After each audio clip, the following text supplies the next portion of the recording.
Hello, love wrestling. It's Thursday night. It's 8 p.m. And you know what that means. It's another new episode of Between Two Beards.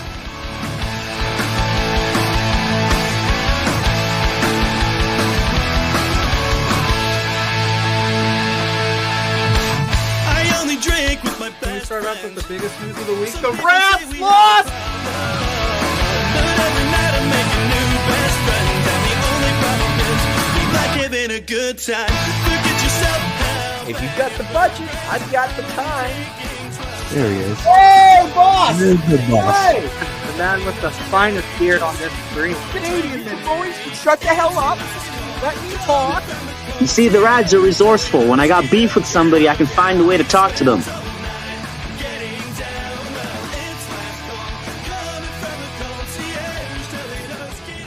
And listen between two beers. Getting down.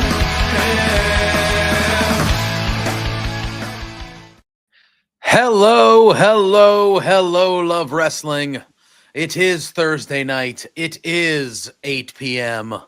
And you all know what that means.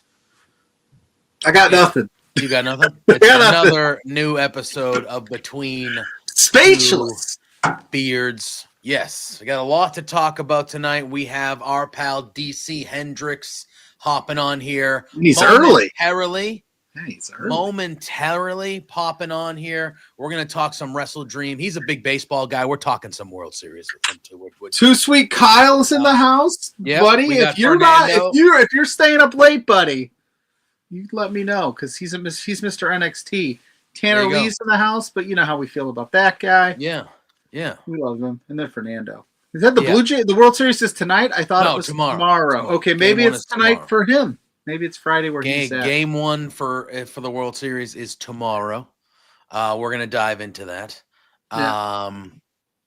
But yeah. Culp Sports Corners. I already got a question. Wasn't it who's the best running back in the league right now? Statistically, Jonathan Taylor, but I would take Bijan first overall over him. But Taylor is unreal as well. I have both of them on the same fantasy team in one league, so bless. Oh, Jesus. Bless. But yeah, no, Taylor's unreal. He obviously scoring touchdowns like you dream about. But as far as like overall total package type of guy, I'm taking Bijan. Fair enough. But let's do the thing. Everybody, make sure that you like, subscribe if you're in the chat, leave a question, comment, statement. You can leave a super chat that guarantees we'll read it on the air. Please do that. Help us keep the lights on here at Between Two Beards. We're at 233 episodes into this thing. Pretty crazy. Yeah. Colin says false. Taylor, fuck the mustard man. Bijan, because Bijan. Got it. Oh, that's. Yeah. Should we bring DC on to talk about what I did this weekend, opposed to what he did this weekend? Well, we'll talk about what you did this weekend. We can talk about what he did this weekend because you both had big weekends. Yeah, I wasn't at WrestleDream like he was. I was wrestling, which was a dream.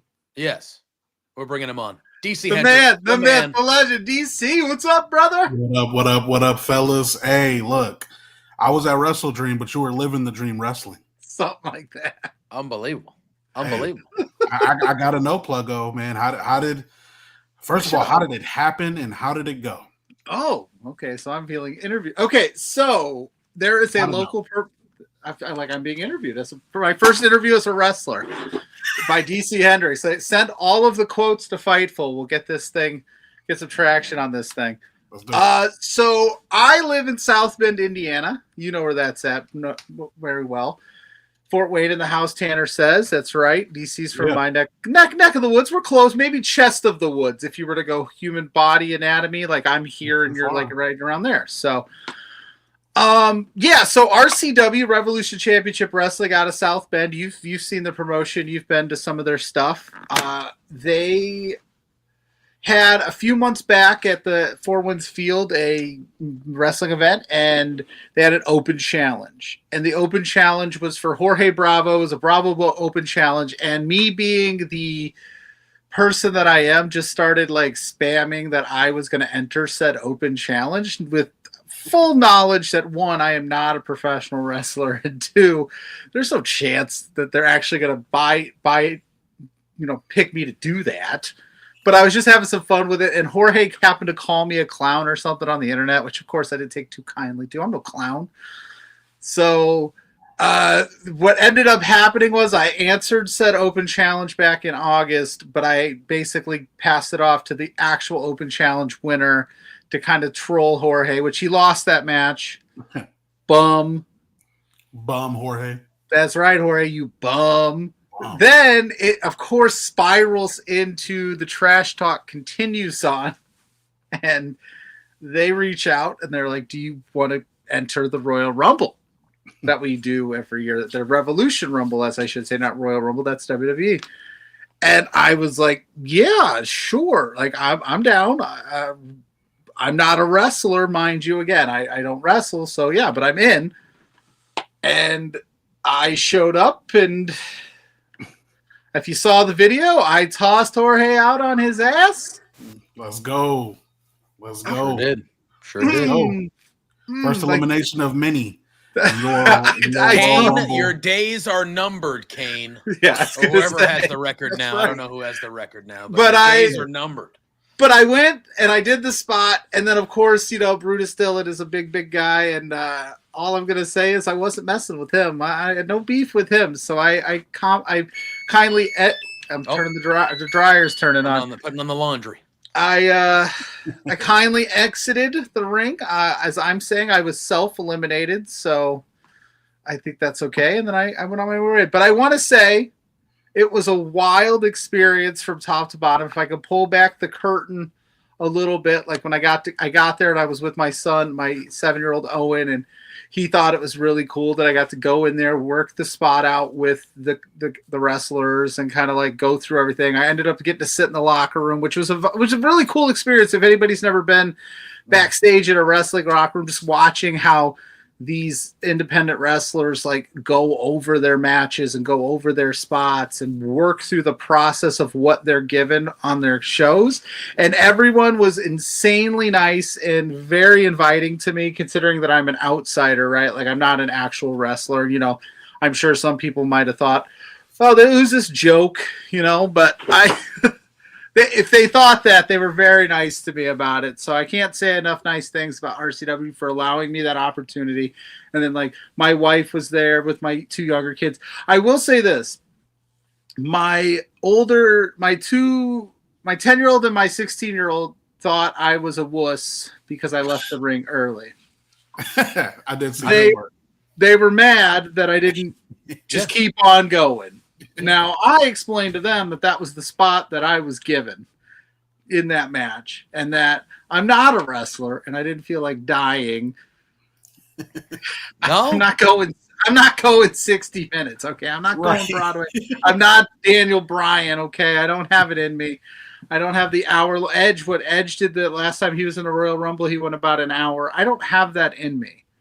But I thought it was a great time. It was a fun experience. I don't know if I will get invited back. I hope that I will get an opportunity to maybe do something. I don't know how you pay this off. I don't know how Jorge Bravo right now is feeling, considering he got eliminated by Pluggo, essentially a podcaster. But, I mean, sorry, bro. Yeah. I mean, he'll be... When your legendary wrestling career is over, he will get to say he was the first one that you eliminated. He might be the first and the last one. Because I said this might be my debut and my retirement match all rolled into one. It was wild too. Like all the kids got into it, and when I like left the ring, there was kids like, "You did awesome! You kicked his ass!" And I was like, "You're not supposed to talk like that. You're a child, but thank you." Where And they're like, and then where are your parents at? And then a bunch of them were like, "Are you going to keep doing it, or is this going to get you the itch?" Like, I don't know if it's going to give me the itch to want to train to be a wrestler. Like, I don't ever think that that's going to happen. But I will say this: if you guys have never got a chance to do it, do it. It's like. It's a rush to go out there and do that. And then I was just like on a high because I was nervous about it the whole time. I was like, what if I blow the spot? Like, what if I'm not, what if nobody even recognizes me? And of course, a few people did because they were at the last show. And yeah, no, everybody was super cool except for Jorge. He was really mean to me the entire day. But right. Well, I mean, you punked him out a few months ago. I wouldn't be happy with you either. Punked him out a few months ago, and I punked him out last week. He tried to throw me out. So next time he sees you, he's probably going to be even more angry. Yeah, I was going to say. So you better have people around you as in security. I know. I need to maybe pay some of the wrestlers in the company to protect you, to protect me, because they're like, I jokingly said that I'm ready for a 3 Stages of Hell match. Maybe I can get into a death match Pluggo with Jorge here. Oh yeah. Do I actually think that's going to happen? No, but I mean, I didn't think I was going to enter a Rumble and eliminate a guy. So, it was a really good time. Shot again, 1,000% if they see this, and I'll clip it and let them know. But that I'm talking about them. But shout out to RCW for giving me that, like doing that. They didn't have to. Like I was completely content with the South Bend Cubs spot where I just did that, and I thought that was really fun, and I had a good time, and was able to tell my kids about it. But this, where I got to actually get in the ring and wrestle, is pretty wild. So, thank you to them. We'll see. Maybe next year I'll win the whole thing, because I mean, as I'm looking at it, I mean, if you self-eliminate yourself, like I think that you're still, quitting while you're ahead isn't the same as quitting. So I like to think that I'm undefeated. I'm self-defeated. Like nobody threw me out. I threw myself out because I was just I didn't want to have to mow down the rest of the roster. Yeah, it's kind of like when my Mariners took out their starting pitcher in Game 7 in the 6th inning with the 3-1 lead. Kind of like eliminating themselves from the playoffs. What a smooth transition! I actually wanted to tell. I had a Mariners sweatshirt on all day, and I changed it because I didn't want to upset you. Yeah, you don't want to bring up that trauma. Hold on, I do want to talk about. We got Sullivan, we got Auntie Collins, our pals, our friends, and Auntie Collins is a Washington State native, Mariners through and through. Sullivan is a Sixers fan, and VJ Edcombe went ham on. Yeah, he had a good game. We should have beat them last night. My coach might stink without Jason Tatum. We should fire him at the end of the year. Anyway, continue. But no, there were no chair shots on my end, Ryan. I did offer to take one, though. I said I will absolutely take a chair shot if needed, just to say that I did it. So maybe that's the evolution of Pluggo. It's a chair shot. Obviously, DC, you're here. I mean, you're here for a lot of reasons. We love having you here. But you were at WrestleDream this past weekend, and we are going to talk about that for the majority of the time here. But first, you did mention the Mariners. There's a certain series of the world that starts tomorrow. That nobody's watching outside of Toronto fans. What do you mean? The fake LA fans aren't going to tune in the 4th inning and pretend they care? Exactly. But anyway, I want to talk about the World Series. Baseball is still my first love when it comes to sports. I'm a big baseball guy, as are you, DC. The World Series, it is what it is. I have massive Dodger fatigue. With that being said, I still love some of the Mookie Betts. I love forever and always. Like Shohei Ohtani, like as many times as you can watch that guy, you should be watching that guy. They're an all-star team. They're a juggernaut, in my opinion. Really quick, speaking of Shohei Ohtani, somebody tweeted out today that if Chauncey Billups could pitch and hit home runs, he'd have got off free. Oh boy. That's a whole lot. We could get into that too. That's a wild ass story. That's a wild ass story. What the hell? Waking up to that was crazy. As a Mariners fan, I know you're struggling today. I'm struggling. I have a long-standing pact with a friend of mine who's a Mariners fan who I've been friends with for years, and we always joked that if the Mariners won the World Series, we would get Seattle Mariners World Series tattoos, or I would at least get something Seattle Mariners related. I was this close. I was rooting for the and Mariners. I'm not even a fan. I was rooting for the Mariners in the ALCS for 3 reasons. One, Blue Jays are in my division. I'm not rooting for anybody in the division of my team. Period. End of story. Kiss my ass. All right, that's number 1. Number 2, they've never been in the World Series before. So I was rooting for them to make it to the World Series. And number 3, when I was a kid, I'm 40 years old. I grew up in the 90s. Ken Griffey Jr. was the coolest man alive. Yep. And he was my favorite player, as he was probably almost everybody's favorite player of my age at that time. He was the coolest guy to ever exist. And I think he still is the coolest guy that has ever existed in the history of Major League Baseball. And I will say that if he didn't have his injury problems, he would have broke all the records, not Barry Bonds. It would have been Griffey. But once he left Seattle, he was kind of cursed with the injury bug. And it was what it was. But obviously, Cincinnati seems to do that to generational talents. All sports. Starts tomorrow. I at this point, and even though I was rooting for the Mariners, I didn't think either one of those teams has a chance against the Dodgers. And it's not because I think I'm rooting for the Dodgers or anything like that, but they're a juggernaut. They're a juggernaut. They have an all-star lineup, and their starting rotation. Shohei Ohtani is their 4th starter. 4th. Yeah. That is crazy. So, yeah, this is reminding me of when, similar to the Miami Heat, when LeBron, Bosh, and Wade all joined up. It's kind of similar to that, but I would say even worse. Like you just said, great point. I mean, Ohtani is the 4th pitcher, and Ohtani is still one of the best pitchers in the league. And he's their 4th pitcher. And that's just obviously what he can do at the plate is even greater than that. So, and you add in Mookie Betts, you add in Freddie Freeman, it's over. I'm sorry. Yeah. Teoscar. I was going to say Teoscar, Will Smith, Tommy Edmond, playoff Kike Hernandez is a completely different player than Kike Hernandez. It's just they're 8 deep, and you look at them and you go, this is... and then they have Blake Snell, who playoff Blake Snell is as good as it gets, and he's back in form. Auntie Collins wants to know who's booking this shit. Exactly.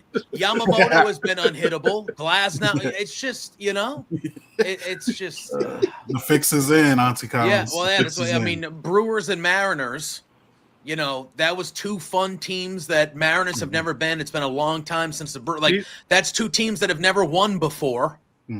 That somebody would have had to won. That would have been a great story. Hey, one of these 2 teams that have never won, one of them has to win. Yeah, that's what a lot of the true sports fans were wanting that. The true sports fans, because we love a underdog story. Yeah, like you said, my Mariners have never been there, so that was one reason I wanted them to go out, other than the obvious. But like you said, something that you said is the absolute truth, and that's. Whether who won out of the Blue Jays and Mariners doesn't matter, because more than likely they're either going to get swept or losing 5 to the Dodgers anyway. Yeah. It just, in terms of matchups, the Dodgers just have too much against either team. Honestly, my Mariners, although they were good, they play home run ball too much. They rely too much on those home runs, and that's not going to get it done, especially when you're playing a team like LA, who is just stacked from top to bottom. So all good. I think the Dodgers are still going to take it, but I think the Blue Jays were a better team than the Mariners. Honestly, on paper, they were a better team, so they should have won the series. But I will say, my Mariners, don't count them out for next year. Years to come. They're just getting started. But this year, I think, unfortunately, I think it's another Dodgers year. Yeah. And we haven't had back-to-back World Series champs in a while, so that'll be interesting. But shout out to Dan Brown. He's in the chat. He's got an album dropping in a couple of weeks here. I think the countdown's to 17 days, so check that out. He'll correct me if I'm wrong for sure, but it's coming out. Yeah. So, I think the Blue Jays are a resilient team. They had a lot of come-from-behind wins. Even in this series, they're down 2-0 to Seattle. And then they go right to Seattle and take care of business and win 2 straight to even it up. Then they're down 3-2, and then it's boom, we get home. So they're a resilient team. They're great defensively. They don't make mistakes on the base paths. They don't strike out a ton. So I'm picking the Dodgers in 5 out of, I'm just hoping that I think the games will be competitive. I don't think the Blue Jays are going to lay down or roll over. Like, they're going to fight their asses off. So I expect the games to be competitive.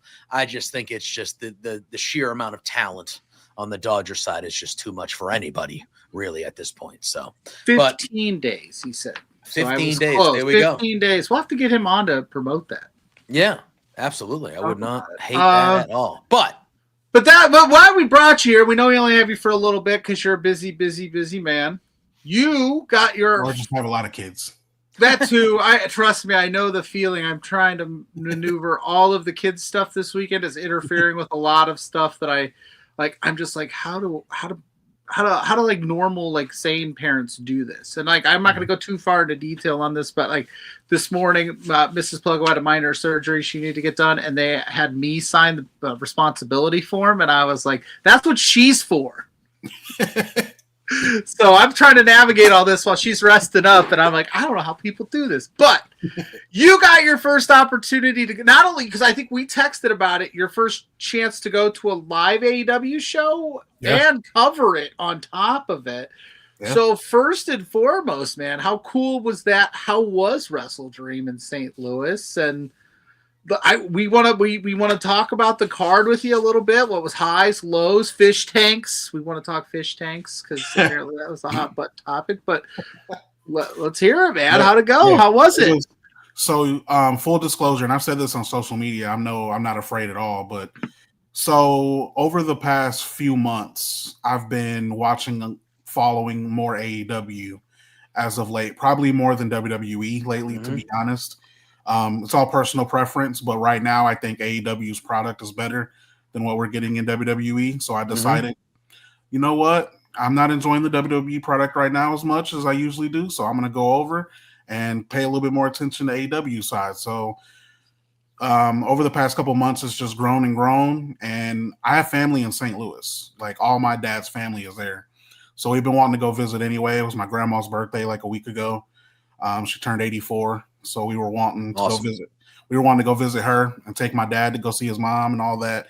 So I was like, I'm going to be there anyway. So why not get out and try to check out an AEW show? So I applied for the media, got accepted, and I was like, all right, I guess I'm going. I guess I'm officially going. So, man, it was a blast. I'm not going to lie. For that being my first live AEW show, the crowd was awesome.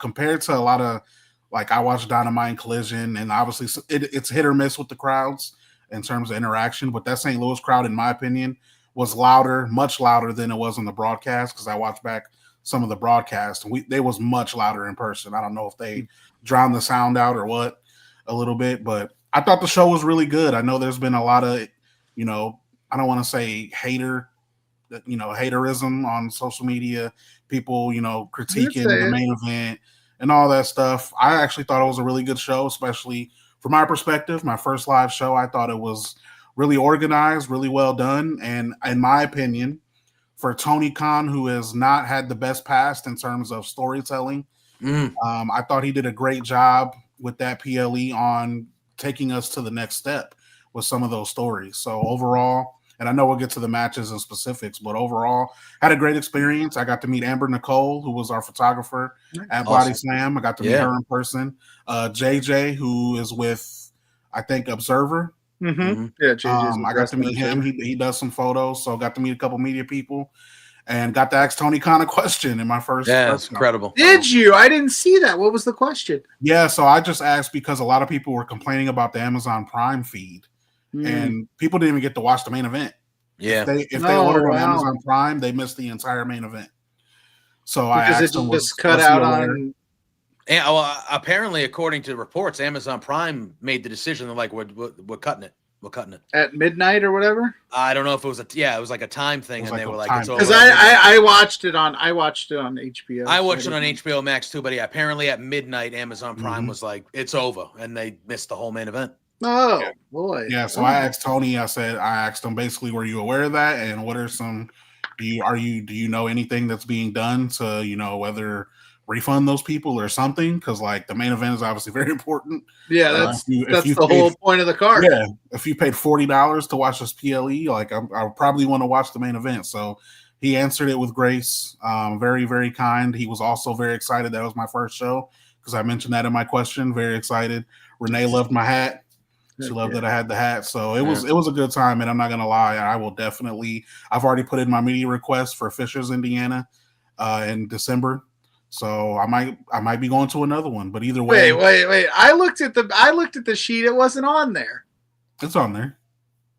Well, what? Send me that. Somebody needs to send me that, because I'm trying to go to that too. Yeah, I got you, man. Yeah, December. I think it's like December 3rd. Yeah, no, I looked at the media call sheet, and at the time that I looked at it, everything on there was everything but that show. Huh. Yeah, so might have to check it again. So yeah, well, let's go together, man. Let's do it. Well, send me. I can ask Spencer maybe to have it, but send me that form, because it wasn't on there when I looked. Because we should. If you're going, I think either way, I think I'm going with the Kick It Out Pod boys. So we should go. Yeah, that was a good time. It was a great time. Yeah, and like I've had the privilege, being in the Boston area. I've never been to a pay-per-view, but we've had 4 or 5 Dynamites. They usually come at least once a year. The vibe at a show at AEW, even if it's a TV show, or the vibe there, the crowd is excited to be there. And they are excited to be there. Not saying at other places they're not, but it's just it just feels different when you're in the audience of an AEW show. Like, the audience wants to be part of the show. They want to participate. They want to be loud. They want to do chants, and not to take over the show either, to be a part of the show. Yeah. And, it's just really a great vibe. So I'm glad that you got to experience the first, firsthand, and especially at that show. I thought WrestleDream was as strong a pay-per-view that they've had this year. I did a watch along with CJ, who just popped in the chat. What's up, man? He said Justin Herbert's first pass was a pick 6. Justin Herbert stinks. I've been saying it for 2, 3. Anyway, I thought this was a great show. I thought this was a great show from start to finish. Well, I want your opinion, because there were 2 hot button topics apparently on the social media. The main event, which we'll get to, but the opening had some people, how it went from the pre-show, and they had the tag match with FTR and Jet Speed, and they kind of went right into the main card with the fireworks going off. I loved it. I thought it was different. It was clever. I thought it was a good way. How many people actually ended up buying the pay-per-view from it? It was not supposed to happen. What are you talking about? Yeah. What are you talking about? They only wrestled for 15 minutes after the fact. So it wasn't bad timing, you dweebs. Yeah. But I thought it was a fun time. The arena was very loud during that. They were having a great time. What was that kind of intro to that, with the pyro going off as all 4 guys were squaring up? What was your reaction in the crowd there? So, full disclosure, it was definitely not a mistake. It was 100% planned, because right before they went live on the broadcast, they told us all in the crowd that they were getting ready to go live. Okay. Literally, you could tell the wrestlers were waiting for it. They're kind of resting in the corners and just kind of chilling. And then they announced that, saying, "Hey, we're getting ready to go live on the PLE. Basically make some noise." So we went crazy. I mean, the match even before was great. So I thought I loved it. I'm giving a peek behind the curtain, I guess, but I thought it was great. I thought it was a great start, and I think it was 100% planned and a great way to, get some quick excitement to start the show. Nothing better. Yeah. Yeah, I thought it was very good. I thought it was something different, and I enjoyed it myself. And then you kind of go through the card and all this stuff. I don't know where you want to start. You said the crowd was pretty loud throughout. All right, I'll just ask you right off the top. What were the highs for you when the show? I know the whole show as a whole was a high, but what were kind of the 2 or 3 standout matches or things that you saw throughout the show, if you had to? I thought every match was great or better. I really did. I didn't think there was even an average to bad match on the whole show. But what were kind of some of the standouts for you? Yeah, I mean, number one, I got to give a shout out to the women, man. Tony Storm, Chris Statlander was absolute I love that match. That was probably my favorite on the card. I know a lot of people enjoyed other things, but for me, that was great in terms of match. I thought Chris looked strong in that, which was the whole point. It was Tony putting her over and kind of turning the page, obviously, as we found out on Dynamite with the tag team tournament being announced. So I thought that match was great in terms of storytelling as well, because then Chris can move on to Mercedes. And, you know, her big challenge, again, that she had, I think, almost a year ago, it will be for Full Gear. So that's going to be huge. So that match was huge for me. The main event was, I love that because of all the chaos in it. You know, they were like, we were literally like so in shock in the crowd, like literally screaming, like chanting murder, like this is murder. I don't know if you guys could hear that in the broadcast, but like we started chanting, "This is murder." Yeah, like it started getting crazy. Now I will say the ending was kind of rough because I'm sorry, guys. I have. I don't. Yeah, what? No. Can you guys even hear? Oh, we can hear. Yeah. But Owen hangs out. Owen just comes on the show, and I'm like, I didn't invite your ass on this show. Owen will just show up and be like, he turned. By the way, he turned 7 yesterday. Happy birthday! Oh, happy belated birthday! Happy birthday. Yeah, the main. I'll say Chris Statlander, Tony Storm was a plus for me. The main event, obviously, with Moxley and Darby Allin. Love big pop for Sting coming back. Oh, tremendous! Tremendous pop. Moment. Tremendous Huge pop. And the kind of like the passing of the torch too, where he threw the bat to Darby. To me, that to me was like that moment right there. That might be the last time we actually see Sting like in AEW. Like I think that was I'm going to help my friend out, and I'm giving him this bat. Like I'm passing this off to him. It's his show now, and I'm out of here, kind of thing. I loved that moment as well. As a new fan, though, I have to admit the fish tank threw me off. Okay. Like as a new fan, I'm like, all right, what in the hell are we doing right now? Like, drowning people. Now, I know it was said this week and it got out of hand, but I'm gonna just say this. And DC, you're a parent, you understand. First of all, it's after midnight. Maybe your kids should be asleep. I'm not judging, but mine would not be. And if you don't think that that's suitable for children, you just not to mention they've probably seen worse scrolling if they play on tablets. Scroll social media, TikToks and stuff like that. They've probably seen worse. I grew up in the heart of the Attitude Era. All right. And you got, Pluggo, you're a year younger. Like when I was in my late, early teens that's the Attitude Era. Okay. When I was a kid. All right. I saw people getting thrown through tables. I saw people getting thrown. Do you know how many times I tried to do that to other people? But the answer is fucking 0. Right. 0 times. Right. So like, even so, like that's, I can't stand. Do some people? Yeah. All right. But some people do a lot. Like there's always going to be 1 or 2 people doing something. But like, it's just, it was just a bad take.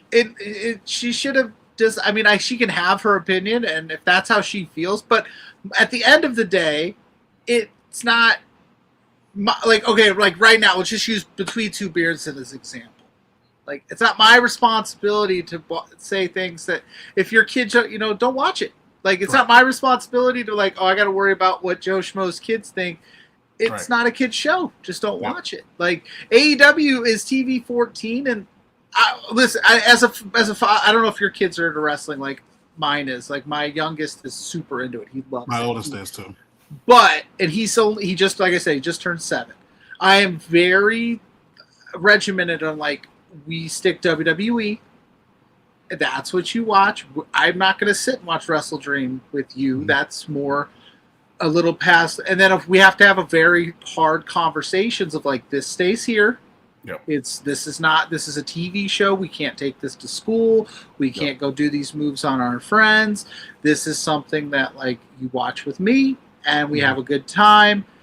I'm not putting the CZW's Tournament of Death on and being like, what? You know what I'm saying? But even if I was, that is my choice as a parent. The point of that was like, when she just like, AEW should be ashamed of themselves and they should think about the children. It's 12:15, man. Right. on a Saturday. First of all, the young children they should be asleep. But again, if your kids are up that late, that's you. I don't know. I just get really weird with the people being like they should worry about, and somebody's going to try this. People are going to try everything. Like you name it. Well, that stupid stuff we tried as kids. You find something on YouTube and you just like try JPJ's point though. Out of all the stuff we've seen, how many times did we actually do any of it? Yeah, we watched Kane. We watched Kane set JR on fire. Yeah, like I get. Like, yeah. How many people have we set on fire? I mean, hey, look at. I'm not going to say that on air. I'm not going to say that on air. But no, maybe one. Like, when I was an adult, and we're not going to say that on air. I'm not going to say that on air. Listen, like 14. Yeah, like Ryan's over in the chat saying, "I never buried my friends alive." Yeah, exactly. Exactly.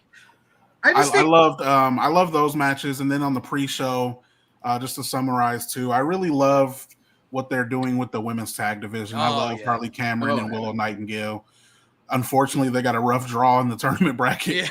Yeah. But yeah, I think what they're doing with the women's tag division, they're doing a great job on highlighting that as we get into, crowning the first tag team champions. I thought that match was really good as well. So I would say those were my three: the women's tag match, where Harley Cameron and Willow won, and then Chris Statlander, Toni Storm, and then Moxley, Darby Allin for me. Yeah, was my favorites. I loved the tag team matches throughout the whole evening because I thought, Jurassic Express and the Young Bucks match was incredible. Yeah, and I was like, oh, that's going to be hard to top for match of the night for me. And then later on in the evening, you saw Brodito versus Okada and Takeshita. And that to me was like, this is unbelievable. Like just the tag team match, the tag team wrestling throughout this whole show with the women's match and the pre-show that you were talking about. And then these two tag matches on the main card. It was just really it reminds you of why tag team wrestling is special and it's good. Brodito, man, for a team that was the best match overall. It wasn't it wasn't like a personal thing for me. Like all the other ones have like a personal or personal for me, but in terms of like actual wrestling and everything in it, the best match was Brodito against Takeshita and Okada. That's the best match for sure. Unbelievable. By far. Just unbelievable. And Brodito is this team that they had a random tournament for the tag titles, and they were like, all right, let's just throw these guys together. And they have quickly, and the span of 3 months now, it's not even a long time, they have become one of, if not one of the best tag teams in the world and one of the most over teams in the history of AEW, I feel like, already, how over they are as a group. And Bandito, the match, him and Okada last night, it's that guy is having a year. Like, if you haven't seen the match that he had in Ring of Honor with Takeshita, incredible. He had another really good one with Hechicero. When it's all said and done, to wrap up 2025, you cannot have Wrestler of the Year conversation without talking Bandito. I'm sorry. Oh yeah. And it's just crazy. And then, we're not even talking about Okada, one of the all-time greats. And then Takeshita, who pound for pound for me might be the best wrestler in the world today. Yeah. Like he is and just how the kids say, the aura that guy has and the build 6'7". Yeah. And the build that we are getting to that triumphant match with him and Okada is just man, oh man! It's just, and the little stuff that they told in that tag match between them was just the middle finger stuff. Okada accidentally hitting the Rainmaker, but then smiling and being like, "Oh, Okada's killing it, man." Yeah. Oh. Yeah, it was just, and it was just, we're not even talking about some other like Tekla and Jamie Hayter had a really damn good match. Kyle Fletcher and Mark Briscoe had a banger. Like every match on that card was a banger. It really was. And WrestleDream is over the last couple have been really hitting, and it's a testament to them to pull it off, especially because it's in between All Out and then their big full gear, and they're making this thing be must see stuff. I had to catch up on it because I was busy, throwing people out of Battle Royals and stuff. Sorry, no, I was sitting there. Next year I'm gonna be on WrestleDream. You're gonna be like, oh shit. Yeah, AEW has this reputation of their pay-per-views don't really miss, and when you go to a show, like you experienced your first ever show was this big pay-per-view. When you put that money down to, and I get it, people, and Pluggo, you've been. I'm one of the ones that think that they do run a little. I used to not care. I used to. I will say I used to not care as much when they ran 4 to 5 a year. That was different. I could understand you're dropping $50 4 times a year. Give me my money's worth. But now that they're going to 10 to 12. This 4.5's not terrible, so I wasn't as upset about this one as maybe some of the other ones in years past. But yeah, I'm usually like a sweet spot of like 3 to 4 hours is probably a good one for a monthly PLE, and then go 4 to 5 for your big ones. But that's just me. That's just me. Yeah, that was my only thing. I got kids, man. That was my only, like, I don't want to say gripe with it, but like I drove to St. Louis, which is 6 hours from where I'm at. Yep. I got to town around 3:00 their time. So I had media check-in started at 5, ended at 6:30. I got to the arena and walked in and got my seat at 6:00, and I didn't leave the arena until 2:00 in the morning. Yeah, because you do the hour press conference, at least hour press conference every, and yeah, that's part of it too for media members. It becomes a super long day. We JPJ, you should have said, yeah, JPJ and I did that. I think was it Royal Rumble or Cleveland? One of them we had to get there at like 4:30, and then they did have the press afterwards. So yeah, we got out till after like 1:00, and it was just like. It could be a long day, but even just sitting out for the shows, it can be a long night. And then that's why, like, if you wanted, and somebody I saw on TikTok was advocating, Tony Khan, start all of your shows in the afternoon, and then you go as long as you want, because at least in the afternoon. True. But when you're going after midnight, it does get a little tough. But overall, like, it's a great, they're good pay-per-views. So I mean, it's worth it. It's just exhausting. It could be a long. I got to talk to Tony afterwards. So after the press conference, I got to talk to him because. He was really intrigued. That was my first show. Like, he loved it. Oh, and hell yeah. I told him, I was like, my, how'd I say it?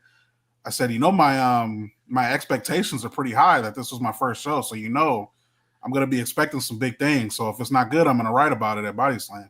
And, yeah, he thought that was pretty good. He was like, all right, well, he made some kind of joke like, all right, we'll see if you for the media sheet next time. We'll see if you get the clearance. We'll be looking to see if you got any bad beat articles or something on this. He thought it was funny, man. He's a good guy. He kind of made his on-screen day almost in like a character sense on Wednesday too. With the Bucks. He's vibing. He's been vibing. Man. It's for me being a new fan, man. I gotta say, AEW right now is just they're firing on all cylinders. And they've had a very strong 2025, from a storytelling perspective as well. Because the people that listen, I've been watching AEW since the beginning. The people that have are those people that says AEW doesn't tell stories. They're not really watching the product because they've always told pretty good stories. But it feels like one thing that AEW is doing now is they're telling stories throughout every level of the show. Yes. Whereas I feel like they always told good stories. It was just like one or two, maybe three. There might have been 2 or 3 really good stories, and the rest was just kind of great matches and stuff like that. Now I feel like they are telling really, really good stories at every level. Different, everywhere. The Tekla Jamie Hayter match was the first non-title women's match on a pay-per-view in over a year. You know what I mean? I wanted to ask. That was one question that I wanted to ask, but of course, you guys know you only get one. Yeah. If you're sometimes if you're certain people, you get a couple, but generally speaking, it's about one if you're lucky. Just to say though, I mean, look, I don't know who's watching. I don't want to, ruffle any feathers, but I will say, from personal experience, AEW's press conferences are a lot less rehearsed, if that makes sense. Well, the WWE ones now are pretty much, I feel like from personal experience, this may be not like anyone else, but WWE feels like they are definitely selective on who asks the questions, where AEW is pretty open. Like DC, I'm gonna stop you full stop there. I love you, but they let me ask questions, and Hey, I got one too. I was gonna say I don't know if I'm on anybody's high list of like we got to make sure Pluggo gets his spot. You got to make sure Pluggo gets his shit in at this press conference. Maria's in that chat saying, "Yeah, but I think there is a sense that there is a little bit more like Tony Khan's willing to kind of take on more just stuff and that's kind of why WWE they don't do them anymore, and it's kind of a bummer. It's just they do their post shows the different way now. Pluggo versus Darby on in an I Quit match. Thank you. My favorite thing to take out of it, though, and the number one thing on my mind, honestly, is who's going to be the first women's tag champions in AEW. Who's your pick? So we got the brackets. We should have loaded it up. I got it right here. If you want to, I was looking at it. You got in round. Oh, I lost it. No, wait. Oh, come on, Pluggo, you bum with your fat fingers. Dude, I just had it all loaded up. Can't trust him to do anything around here, DC. Can't trust him. I mean, that's part of my charm. Okay, got it. It's Queen Aminata and Jamie Hayter versus the Sisters of Sin, and Willow and Harley versus Mercedes Mone and Athena. Which I got some thoughts on that. That's one side of the bracket. The other side is Windsor and Riho versus Tony and Mina, and then Penelope Ford and Megan Bain versus TJ. Okay. I mean, to me, this is, again, it's going to be Mercedes and Athena versus Tony and Mina. That's the final, right? Yep. That's 100% the final. Wow. Way to just take my girl Harley Cameron. I'm not saying that's what I want. Her upset bid. I would actually like one of the established tag teams. I would like Megan Bain and Penelope Ford to win. I was going to say, I'd rather. That's who I want to win. Well, you guys remember the first initial men's tag when they had the upset with Private Party upset in the Bucks. Is there an upset on Massachusetts? I was there. Is there an upset on the board here? Is Athena's desire to be with Mercedes for this pure, or is she just is this gonna splinter off into we getting Athena and Mercedes again?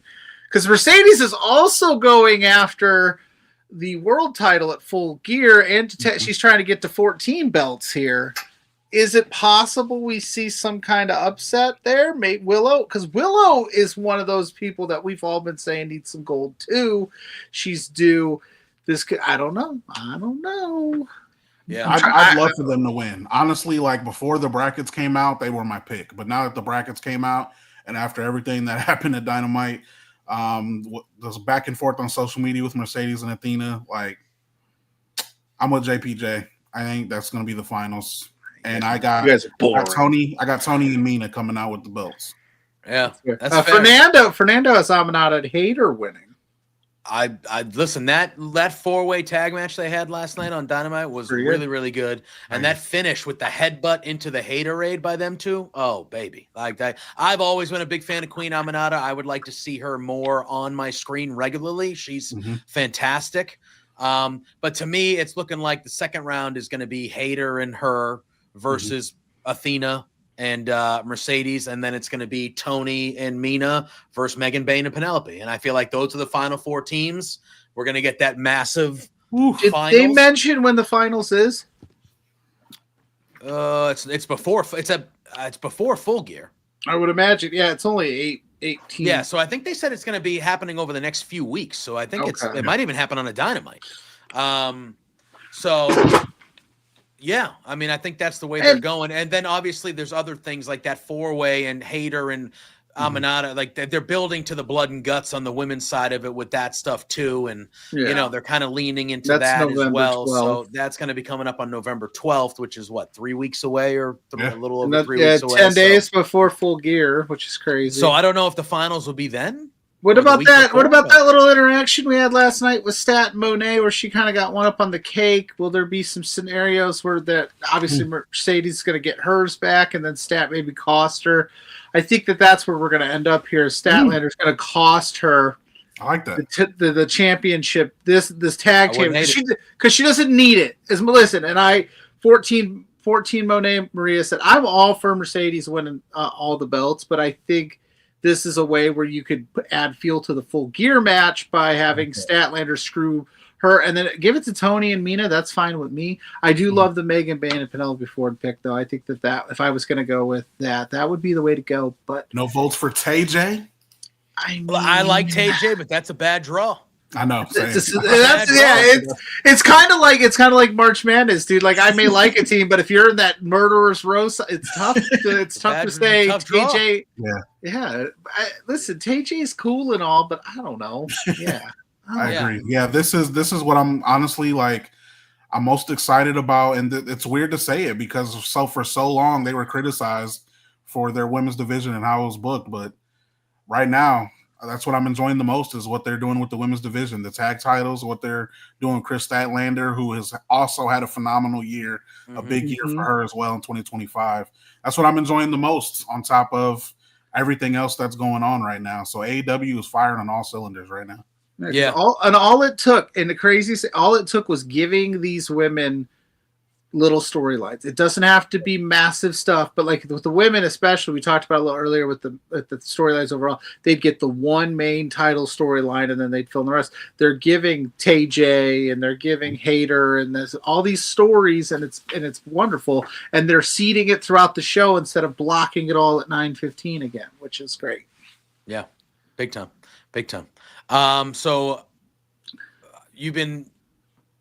So you're fully on board with AEW now because did you always keep AEW Mark now? Did you always keep up with AEW DC, or is it something that, like, I know you said this was obviously your first show and you have been paying more attention to it, but like, were you always somewhat paying attention to it, or is this like? Sorry, I'm laughing at Pluggo.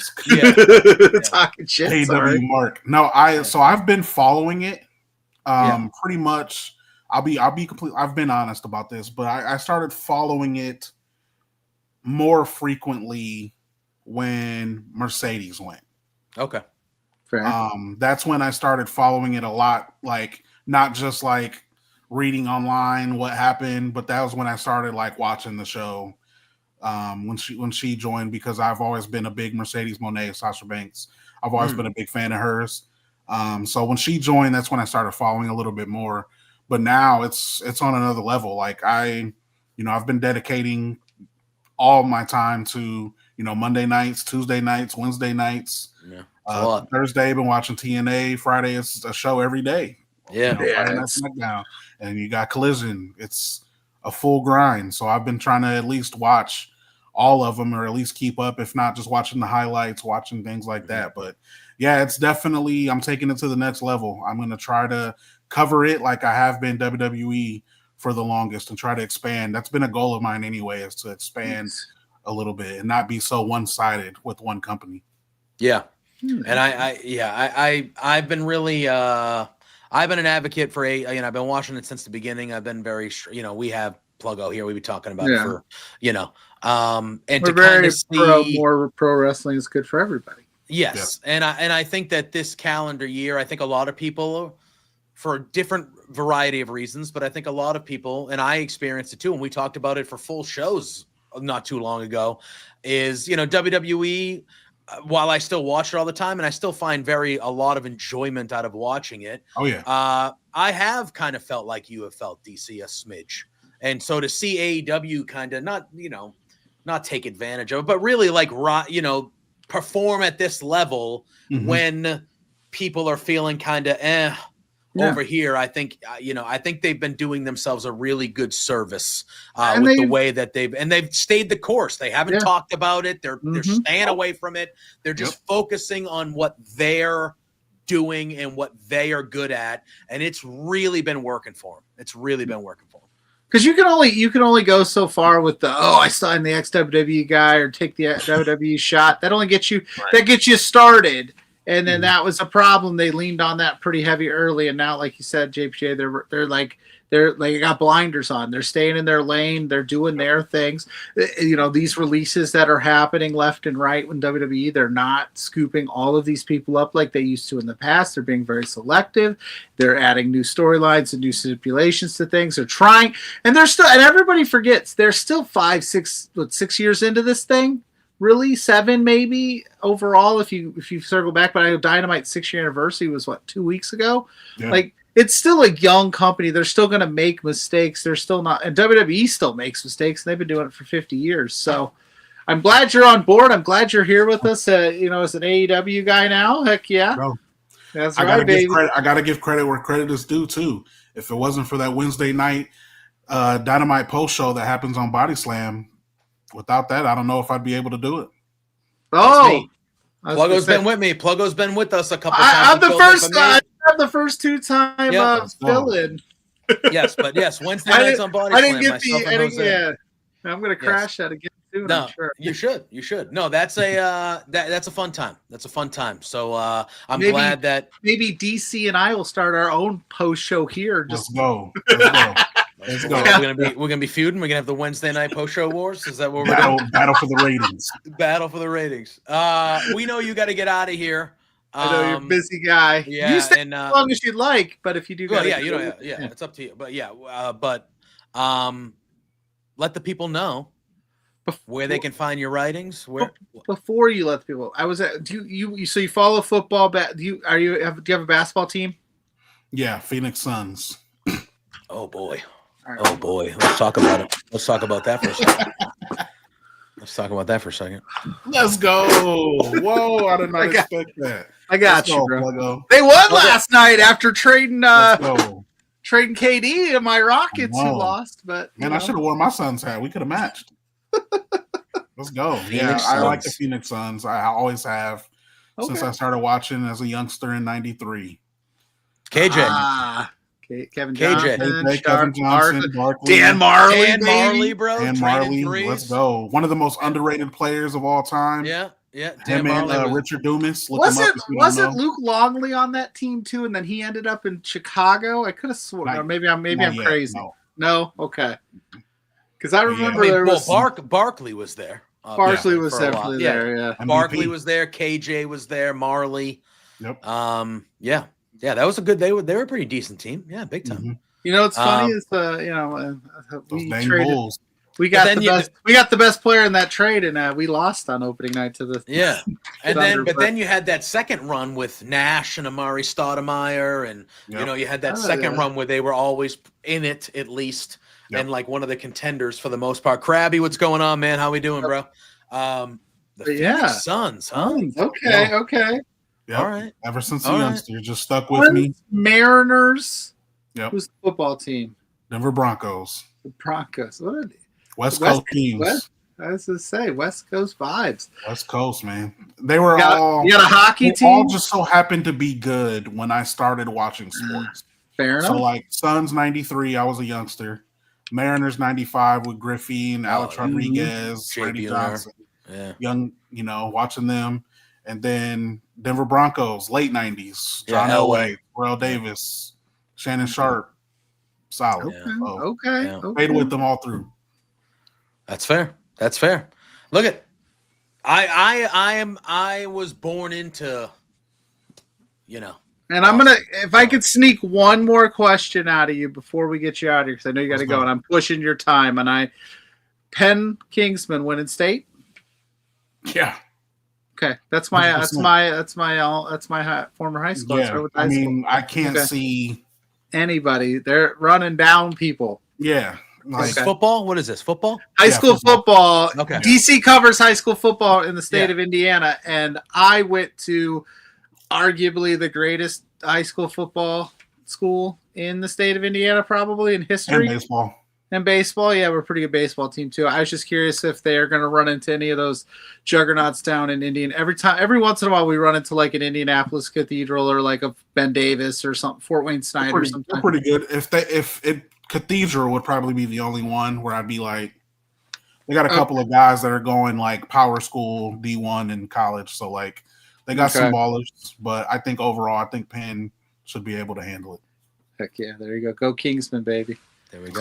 Class of 04, son. There we go. There we go. DC, as always, thank you for joining us. Let the people know where they can read your stuff, where they can find you, where they can check out all your stuff. Appreciate you, fellas. Yeah, just follow me on X. I'm at DC Hendrix. I'm on Instagram at official DC Hendrix. Follow me on there, and then of course check out my podcast that I do with my friends, WrestleHolics podcast. Check us out there. We have a lot of fun. We stream as well, so check us all out. WrestleHolics and DC Hendrix everywhere. That's a fun yeah, listen. One of the hardest working guys in the game, man. I love having you on. Thank you for making time for us, dude. Glad you're on board with AEW, man, and you're welcome back anytime. You guys gotta come on my show sometime as well. You say the word, and we'll make it happen. You just invite us, and we'll pick a day. We'll move mountains, baby. To make that you pick happen. a day. You say, hey, does this work for you? And we'll make it work. We'll make it work. Yeah, all right, 100%. Let's set it up. Hit it up. Have a good night, my man. Thanks for hopping on. Sounds good. All right. DC Hendrix, everybody, our man. I'm not kidding. That guy is absolutely one of the hardest working dudes in the game. Like, he covers high school sports. He does it all. Like, I like that. You're like, get the sun's head off. No, it's not that. It just isn't. It's not fitting. I don't know. It's just not the vibe today. The vibe was the Raptors hat. My man Grady Dick went off for 25. Grady Dick. Our dude Grady Dick went off for 20 off the bench last night. I'm happy the NBA is back, man. I love me some basketball. Was for like and now that there's in 10 minutes. I know you were. And now that there seems to be games nationally on daily at this point, the way that they get Monday night on Peacock, Tuesday night on NBC, Wednesday it's ESPN, Thursday's ESPN, Friday's Prime, and then they'll have Saturday stuff after football. Like, it's just gonna be you're going to be able to watch it all the time. I'm so excited. But no, I just happened to go with the Raptors because they blew the brakes off them Hawks yesterday. Yeah.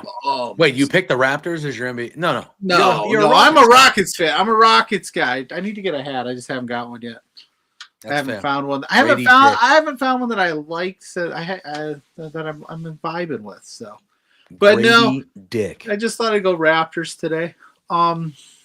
That's fair. Yeah, so WrestleDream was cool. AEW's tag division is cool. We got some other stuff. We talked about it a little bit. We talked to Fish Take stuff. Where do we go next? We're going to go Halloween Havoc is this weekend. We had some major injury news, unfortunately. It's kind of shaped the world of professional wrestling. How did you feel? Okay, I'm going to ask you because I haven't talked to you about it. How did you feel about the Battle Royal results on Monday night? I think LA Knight should have won. Okay. Why are we running back? Why are we running back with Jey Uso again? Well, wasn't Punk and Jay in the number one contenders match a week ago? And so wasn't LA Knight though, right? Right, but I'm saying let's talk. I do want to talk about this. So I thought Raw was good, and I did too. Raw. I thought the Battle Royal was a good Battle Royal. But I'm sitting there. I thought it could have used a few more. It could have used Braun Breaker. Could have used Braun Breaker or Bronson Reed. I really didn't. I didn't quite. I understand what they were trying to do. It didn't. I understand what they were trying to do. Yeah. With them being punished because they're the ones that injured Seth, so you don't get an opportunity to do this because you're the assholes that put me in this predicament. I actually liked Pierce giving shit back. I thought he was good on Monday. I like that. And Dan Brown, our pal in the chat, is saying it only makes sense for Jay to win if Jimmy turns on him. Fair. Now, and the way Jimmy was looking on Monday night, Jay eliminated him. Well, no, but even the initial look, but that stare down that Punk and Jay had. Yeah. And then Jimmy's kind of right in the middle. It was a great shot. You could kind of see he was like, motherfucker. I saved your ass twice. Just to me, it's I actually like the stuff they're doing with Jay and Jimmy and Roman and how Jay's turning into how Roman used to be. And Jimmy's trying to no, dude, I like all that. I'm into all that. I actually think it's the most intrigued I've been about Jey Uso since he kind of, had his Mania moment and blah, blah, blah. He's been very one note to me up until this. Yeah. I just watched that Battle Royal and I'm just I don't know why we have to run it back with Jay. To me, it felt like it should have been LA Knight. I'm more interested in seeing a CM Punk LA Knight one-on-one match than I am seeing Jey Uso involved. Is the Jey Uso fatigue thing real? Is that real? Because everybody's talking about it. It feels that way. To me, it's not even fatigue because top guys, they're always top guys. They're like Rollins is a top. Well, now he's injured, unfortunately, but you know what I mean? Like Rollins is featured every week on the show all the time. I don't have fatigue from Rollins. My thing was up until recently when they started doing this stuff with Jay, it was just one note. It was, he would come out, he would cut the same type of promo. He would do the entrance thing. We're running back the entrance. He would have an average match, and that was it. There was nothing, there was no layers to what we were doing. Now we're starting to see the layers with the bloodline stuff again and him kind of being an asshole and like things like that, which it's that. And that's why I'm intrigued in it again. I'm just not interested in Jay fighting for the world title. Like he's gonna lose it 100%. I don't know. So we're back to that where main event Jay doesn't get the big win here. And I get it. Like if LA Knight wins the Battle Royal, 10-1 Punk beats him. So it's LA Knight losing another world title match. But it just feels to me like I don't know what the holdup is with LA Knight. I know he's not everybody's cup of tea, but the dude has been over for fucking years. Years. What are we doing? The WrestleNomics, because DC's, we should hopefully he had to go, but his podcast, they kind of talked about it a little bit too. And I chimed in the comment section and just said, I think that there's this weird log jam at the top of the card where they also are afraid to take a shot. They don't take any shots. They're afraid. They're afraid to do all the time. We sat down at the beginning of the year when we talked about the Royal Rumble. I was very adamant that there was at least 10 guys that I could go, yep, that makes sense. Yep, that winning the Rumble, that guy makes sense. And there's only so many of these spots available, but they're so afraid. And granted, the Seth Rollins injury is super unfortunate. Of course. It throws a wrench in a bunch of plans that they had and things that they were probably setting up. So they had to come up with the decision to do something on the fly. But that's the moment that you take the shot, in my opinion. If you have to scrap all of your plans, don't go back to what you know is going to work, because we know Jay and Punk is going to work. We know the match will be fine. We understand that. But give us something where the fans go, oh my God, what are they going to do? Oh shit, LA Knight swoops in. And even if you give him a short run. Yeah, like why, if he upsets Punk and wins the title, even if it's for until the next it's 3 weeks until the next pay-per-view, who gives a shit? It's like, holy crap, LA Knight. All right, cool. Yeah. Like, the Rollins thing happens at Crown Jewel. Raw last week, they do that dynamite angle at the end of the show, which obviously they did because Rollins is clearly going to be out for a long time. Yeah. I think that is what was going to happen eventually, but it was probably like the night after Mania next year, most likely, or something like that. Yeah. Now they fast forward, they bring it up, they do that dynamite angle. Then they have a really good SmackDown, and you have this great moment of Ilya Dragunov coming back and beating Sammy in the U.S. Open Challenge, which was like, oh, shit. And it's like, oh, this is like fresh and new, and they're doing things. And like maybe even though an injury to anybody, but let alone a top guy who's the champ like Rollins is really unfortunate, but maybe this will force them to be creative and have to do something outside the box, because now their plans through Mania are fucked. You know what I mean? And then a week later, we're just going back to Jey Uso. And even like, and the Braun stuff, like I felt like he gave that championship up a little early. I know Heyman tried to sell it as, listen to me, guys. Trust me. It'll make sense. Why not have Braun just hold that thing hostage for a little longer? Like, why not? And why not have them even... Maybe not even come. They didn't need to get involved in the Battle Royal, but they could have came out. They should have ruined the Battle Royal. Ruined it, yeah. Made a scene. Maybe they dump out people, whatever, or just stay. I don't know. It was a little. When's the last time the WWE had a world champion in the men's division that was under 40, like under 35? Like Finn Balor when he had the Universal Championship. No. He's older. But I meant when he won that Universal Championship on his first night, was he wasn't like 40. We have this weird thing where we have to, I get it, but I just look at it and I'm like, it's right there. You did the moment last week on Raw with Braun taking out Seth. He held up the title, and nobody, I repeat, nobody in the crowd watching on television when he lifted up that title Nobody went too soon. Everybody in that moment was like, yeah, all right, that would make sense. 1,000%. 1,000% it would make sense. Yeah, and it's like, why are we consistently just wait? Why do we have to wait for you got this opportunity? It came out of a bad circumstance. It is what it is, but you got this opportunity. Put the belt on him immediately. Don't fuck around.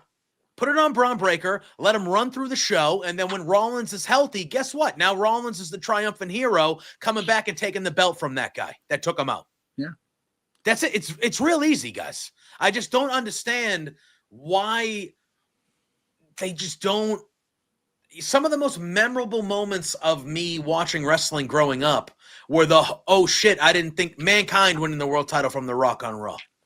Yeah. Remember that time that it didn't count, but remember that time Jericho beat Triple H at the beginning of Raw for the title and then they reversed it. But when Jericho won the title and it was like, holy shit. And it was like things like that are out of the blue. You don't expect, like, those are the things that I just feel like they just, I don't know. It almost feels like they're afraid to take chances because they know what works. Oh, this works. So we'll just do, and it's like, dude. That's where we run into the situation where reports come out that they're not moving the needle on ESPN right now like they thought they were. I wonder why. Because the shows suck. That's why. Well, it's just, again, I don't know if the shows suck. I don't think I'm having a bad time watching the shows. But like you said, it's heartening when it's like you have an opportunity to do something new. I, Scott? I was there as well. Worcester Centrum, baby. The good old Worcester Centrum. And, and I know that we harp on like the, brand to brand stuff, but why weren't some SmackDown guys like, hey, I saw there's a title open. Like, how did an NXT kid not get? How did Javon Evans not show up and try for it? Like, hey, make it a big deal, make it a spectacle thing. This is a world title. This is a world title. I know they announced it on Raw, so it wasn't like they had time to do that. But again, they could have announced it earlier. But I know that they. But yeah, there was opportunities. They didn't even need to do the Battle Royal that night. They could have waited till next week and said that this will be the person fighting at Saturday Night's Main Event. But I guess they're probably trying to sell tickets to said show. And they're assuming that Punk and GA will do that. I don't even know what else is on the card. For the Saturday Night's Main Event, that's the only thing so far, I think. And like, look at, and I just mentioned him even by circumstance, but like, I think about it. We were at Bound for Glory a couple weekends ago now, right? This 2 weeks from this coming Sunday. We were at Bound for Glory, and we saw a 21 or 22-year-old kid have one of the best matches of the year with another 23-year-old kid. And I'm sitting there, and we've seen Javon Evans really just become a superstar in NXT. He's been on SmackDown to the point where he was on SmackDown 2 or 3 times, and the crowd was already chanting, "Your boy is bouncy" at the beginning of his song. Like, he's clearly a star. But I look at him and I go, okay, he's 22 years old, so they're not going to give him a world title for at least a fucking decade. But if you and I'm like, what are we doing? And if you think about it from that standpoint, like, and again, I love CM Punk. He's my dude. Like, I'm never gonna, there's never gonna be another number one wrestler. Maybe, I don't know. But if I'm WWE, who's gonna resonate more, Javon Evans or CM Punk with? And look, I'm the not young kids, kids. You know what I'm saying? Like, you're Javon Evans should be the world champion tomorrow. But he's saying 22 years old. Put him on the main card and build him to be a champion even next year. Why do they have to wait until? Like, what are we waiting for? Wasn't it Paul Heyman on Monday night that told Braun Breaker and Bronson Reed, remember that young upstart 23, 24-year-old guy that I used to manage back in the day? He gave him the title in 8 months. Yeah, even Paul's going like, we used to do it. Just trust me. Maybe there's listen, and I can hear the side of the internet saying like, let it play out. Why are you jumping the gun? Why are you upset about it? I can only speak on what I can speak on that's happened so far. Do I hope that the long-term or the short-term plan is that Braun Breaker or Bronson Reed or whatever, it's probably going to be Braun, I would imagine, would win the world title first? Yeah, I think that they're going to get there. But I talked about it with We talked about it with Santana's win. We talked about it with Joe Hendry's win. This is TNA, of course. TNA is a different name. But if you get too cute with these things and you try to wait on certain things, injury things happen. There's a lot of variables where if you got a guy that's hot, like Maxine Dupree, my girl Maxine Dupree right now is on a heater. Now, she's up 2-0 on Becky Lynch essentially right now. Are they going to give her the Intercontinental Championship? No. Probably not.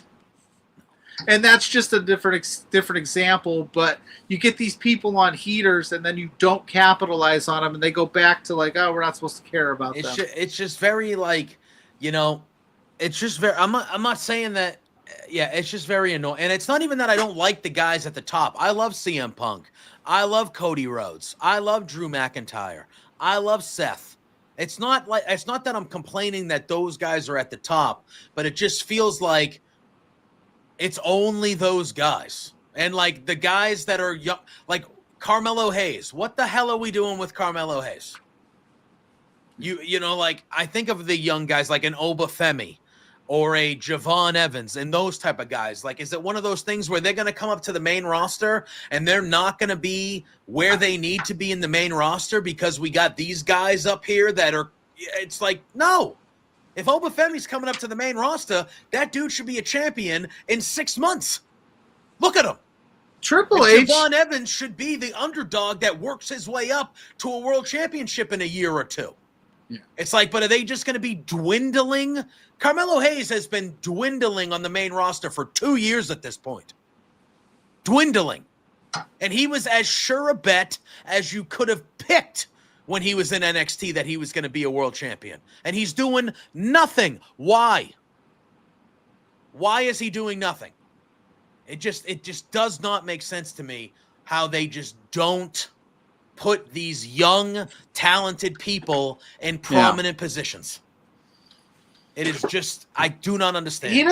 Triple H just doesn't know how to get out of, like, he books these guys into these corners where it's like they're unbeatable, they're untouchable, and I get that part of it, but you got to figure out a way out sometimes. Like, not every title reign needs to be 9 months, a year long. Like, and I'm not saying you need to have like 10 different champions in a year, but throw us a weird curveball once in a while where you just go, like, oh, we just won it and lost it. Oh, this battle royal would have been a good opportunity. Give us CM Punk and LA Knight. You've been teasing it anyway. Yeah, and that's another thing. And then here's the crazy thing. You know damn well, and we both know it, and we're gonna sit there and we're gonna watch it on Saturday night's main event, that there's gonna be some kind of shenanigans in that main event for sure. There's gonna be a Jimmy involvement, as somebody said, Jimmy's gonna turn on Jay, or there might be Bronson Reed and Braun Breaker might come in and just bust the whole thing up, and we don't get a resolution. There's going to be some weirdness to this final because it's not going to be as cut as dry as Jey Uso just eating a clean pin to Punk, or Punk's not eating a clean pin to Jey. Like, so we already know that they're going to book some shenanigans. So why not just give us something new? Yeah, I don't know. I don't know. I didn't hate it. I didn't hate it. No, but and look at Saturday night's main event. We'll watch it, and it's probably going to be a good show. And the main event with Jay and Punk will probably be entertaining and great, like you said. Like, it's just, I don't know. It just feels like it's just the same shit. Yeah. It's just the same shit over and over. It's the same dudes. It's the same shit. It's the same, Like I said, I've been intrigued by the Jey Uso stuff the most with what they're doing. But it's still Bloodline stuff. The Bloodline story has been going on for 6 years, man. 6 years. And it's like, okay. Like, at some point, like, when are we doing new things? What is happening here? It's just, it's very annoying. It's very, very annoying. I don't know. You right over there? Oh, yeah. Sorry. I was checking out some stuff. Checking out some stuff? You're live. I know. I was getting some information for future things we're going to talk about. I haven't even looked up the full card of Halloween Havoc yet. I forgot Halloween Havoc was this weekend. Jeez Louise. I was looking at, I was like, I got to get that information. But yeah, I do. Other things, I mean, AJ Styles is a tag team champion now with Dragon Lee. Yeah, that happened. Dan, I wanted Dom to win too. I thought Dom versus Punk would be nice. It'd be fresh. Then the way that Dom did it was crazy because he got eliminated, but nobody saw it. Yes, he pulled the Stone Cold Steve Austin from '97, where he got eliminated, but nobody saw it. Got right back in there. I would have loved Dom to have won that, and it be Punk and Dom, and that would have been fun. That would have been different. It would have been fresh. I know Dom's the IC champ, but it would have, or double champ, really. He'd be going for triple champ. But it would have been fun. It would have been a nice little one-off. Punk can win the title. Okay, whoop-de-doo. And then we get to whatever we're getting to. Triple champ status. Yeah. That is something, like, does that change Saturday night's main event? No, if anything, it gives it more intrigue if it was Dom, because there would be people that would be like, I want Dom to win this shit. Yeah. Maybe me. I might have been pulling for Dom. I mean, Tozawa, he was in that thing. I was pulling for Otis. But Sheamus was in that thing. Sheamus and Punk. There's just so many ways you could have gone, and it was just especially considering it's a Saturday night's main event. It's not like it's a pay-per-view. It's not. It's just a Saturday. Don't get me wrong. But it's Saturday night's main event, and we know. I mean, this is a vacant title, so there will be a new champion crown. But we know nothing like crazy is happening on a Saturday night's main event. It has to be. You can't just do something fun, just something different. Like, oh fuck, Dom won. Holy shit. You know, like, I don't know. Yeah, Pierce goes, I called in, you know, like you said, Javon or something, or Carmelo for this spot because I knew I was going to have this match. And you do something. Because you do something as Saturday night's main event. Well, I don't know if you do Oba because Oba, I think they're going to do something. He'd have to win. Yeah, but like even with Javon or somebody, you do that spot. Punk versus the young ups, like old guard, new guard. It's a good story to tell. Now it's going to be like, well, one of these dudes is going to win it, and people are going to be upset either. Yeah, they just don't do things like that anymore. Like I remember, I went to a Raw in Boston, and the main event or one of the main events of the show ended up being Jeff Hardy, who was a tag team wrestler at the time, against The Undertaker for the world title in the ladder match. And it's one of the more famous matches of all time, and JR is great on it. But, like, everybody in that arena knew Jeff Hardy wasn't beating The Undertaker. But everybody in that arena and at TV, they made us believe that Jeff Hardy almost was going to beat The Undertaker. And even though Jeff Hardy lost, after that match, The Undertaker was a heel at this point. He was like the American Badass heel. Yeah. He put Jeff Hardy over. And he raised his hand and he said, this young guy fought his ass off, almost took me to, and that, though we all knew he was losing, that made that moment eventually led to Jeff Hardy becoming the single star Jeff Hardy that he became. And they just don't do shit like that anymore. I mean, they just did it on NXT with Tatum Paxley winning that battle royal. Like, but it's a surprise. And she's not going to win. No. But at least it was like a surprise where it's like, oh, Tatum. Oh, okay. Yeah. I'm just saying, like, give us somebody versus Punk we haven't seen. Like, that's what I want. Where the hell's AJ Lee been, by the way? She, you know, remember when everybody used to say the thing like, oh, you know, AEW struggles with debuting they debut the new talent and they fade away. WWE's kind of been doing that too, where they debut the new talent and they. What do you mean they didn't just bring her in so everybody would pay $40 for an app so they could watch the show and get more money? Yeah. It was they actually cared about, you know. No? Okay, yeah. Okay. Yeah. Funny how that happened the way that it went down, where she came back and everyone was like, "Oh shit, I have to buy this app now." Because I got to see AJ Lee. She's back full time, and then we haven't fucking seen her once since. Yeah, I know. Where's she been? Crazy how that works. Get her back in the fold, man. Yeah, you know. All right, let's talk a little Halloween Havoc, because I actually think it's going to be a pretty decent show. Yeah, it was crazy because I remember Halloween Havoc in the past just being like a Tuesday night thing, and then all of a sudden they're like, it's Saturday night. And I was like, oh shit, okay. Yeah. Am I wrong, Sullivan, though? Sully, am I wrong? Am I wrong? Am I wrong? No, I don't think you are, because that was the idea. They got Brock on that card. They got AJ Lee on that card. They were like, we're gonna move some units here for this ESPN app. But again, I think a lot of WWE fans said we're good. Yeah. It's just, to me, the last 2 weeks, those matches, or the last 2 or 3 weeks where Becky has had those two matches with Maxine? Jesus Christ. Maxine, yes. That was a perfect reason for AJ to come back, especially on Monday, where she won cheaply and, she's beating her up after and all this stuff. It's like, this is a perfect time for AJ to come back. Where is AJ? You built a whole app and more people spending money for your shit around that this person that we all loved a long time ago was coming back, and it's not just a one-off. She's coming back full-time for a little bit. And guess what? It sure feels like it was a one-off to get people's money. Yeah. It was a bummer. Piss me off. Again, and I love how we're super negative about a show that it was really good. Yes, it was really good. Yeah, WrestlePalooza was a good show. I'm talking Raw. No, WrestlePalooza sucked. I was going to say. Crown Jewel was a really good show. Crown Jewel was like a lot better than I thought it was going to be. Raw was really good.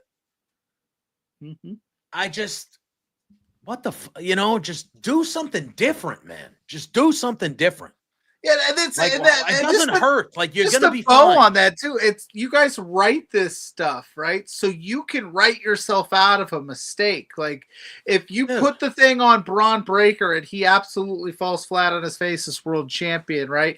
You can write a way out of it, which he won't, by the way. But right. I'm just saying though, remember when? Now, I think Randy got in a little more trouble when he was young and he won the title back in the day. It might have been a little bit more of a trouble thing, but he didn't succeed in his first title reign, and they just wrote it out. They were just like, okay, and it became this thing where it's like, and that became part of who Randy Orton was. Like, I was real young when I won that belt and didn't quite understand what I was getting myself into, and that's part of his lore now. So that's what I'm saying. Like, it's written. It's not like the UFC where if like some dude wins it, it's part of it. Yeah, that's it. Like, oh no, we got this dud as champion, he keeps winning. No, you write the stuff so you could take these shots, you could be aggressive in these moments of like, oh no, I don't know what we're going to do without our top guy.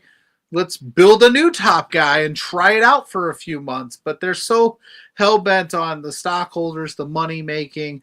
They're playing it safe because they don't want anything to crash money-wise, that it becomes like okay, just go for it. It ain't gonna hurt nothing. People are still gonna watch.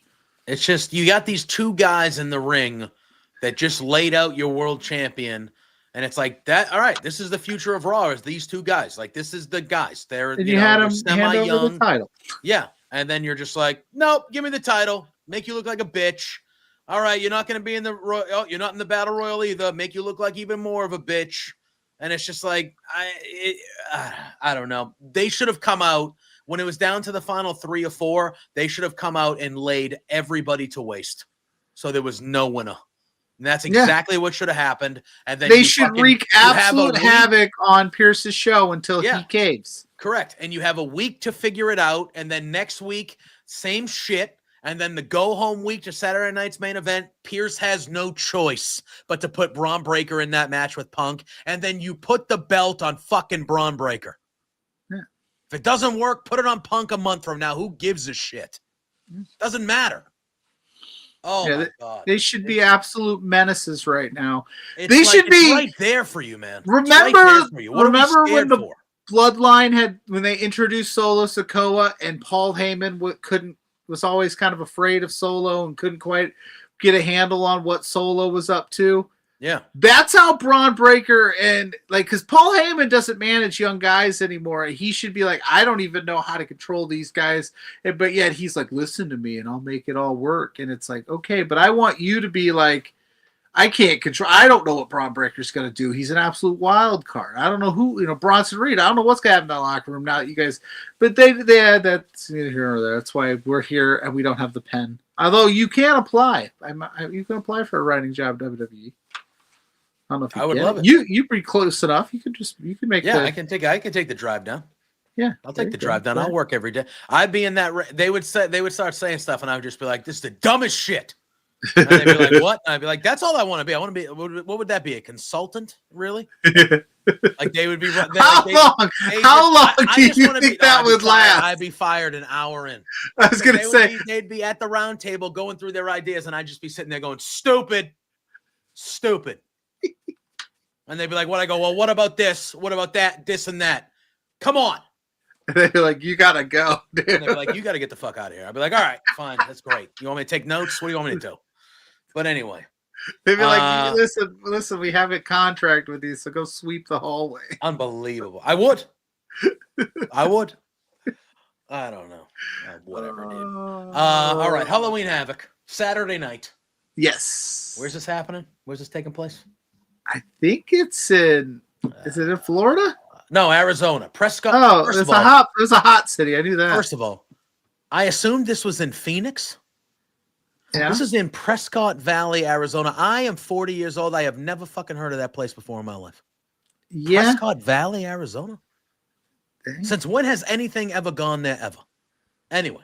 Oh, they're venturing out into new territories with. But they are in Prescott Valley, Arizona. Halloween Havoc. We have a 6-match card. Dan says Triple H. Everyone, this is JPJ. JPJ. Let me tell you something, Bruce Pritchard. Oh, well, man. I think I would be a hit, actually. I think I would start talking. They'd be like, how do we know this guy sooner?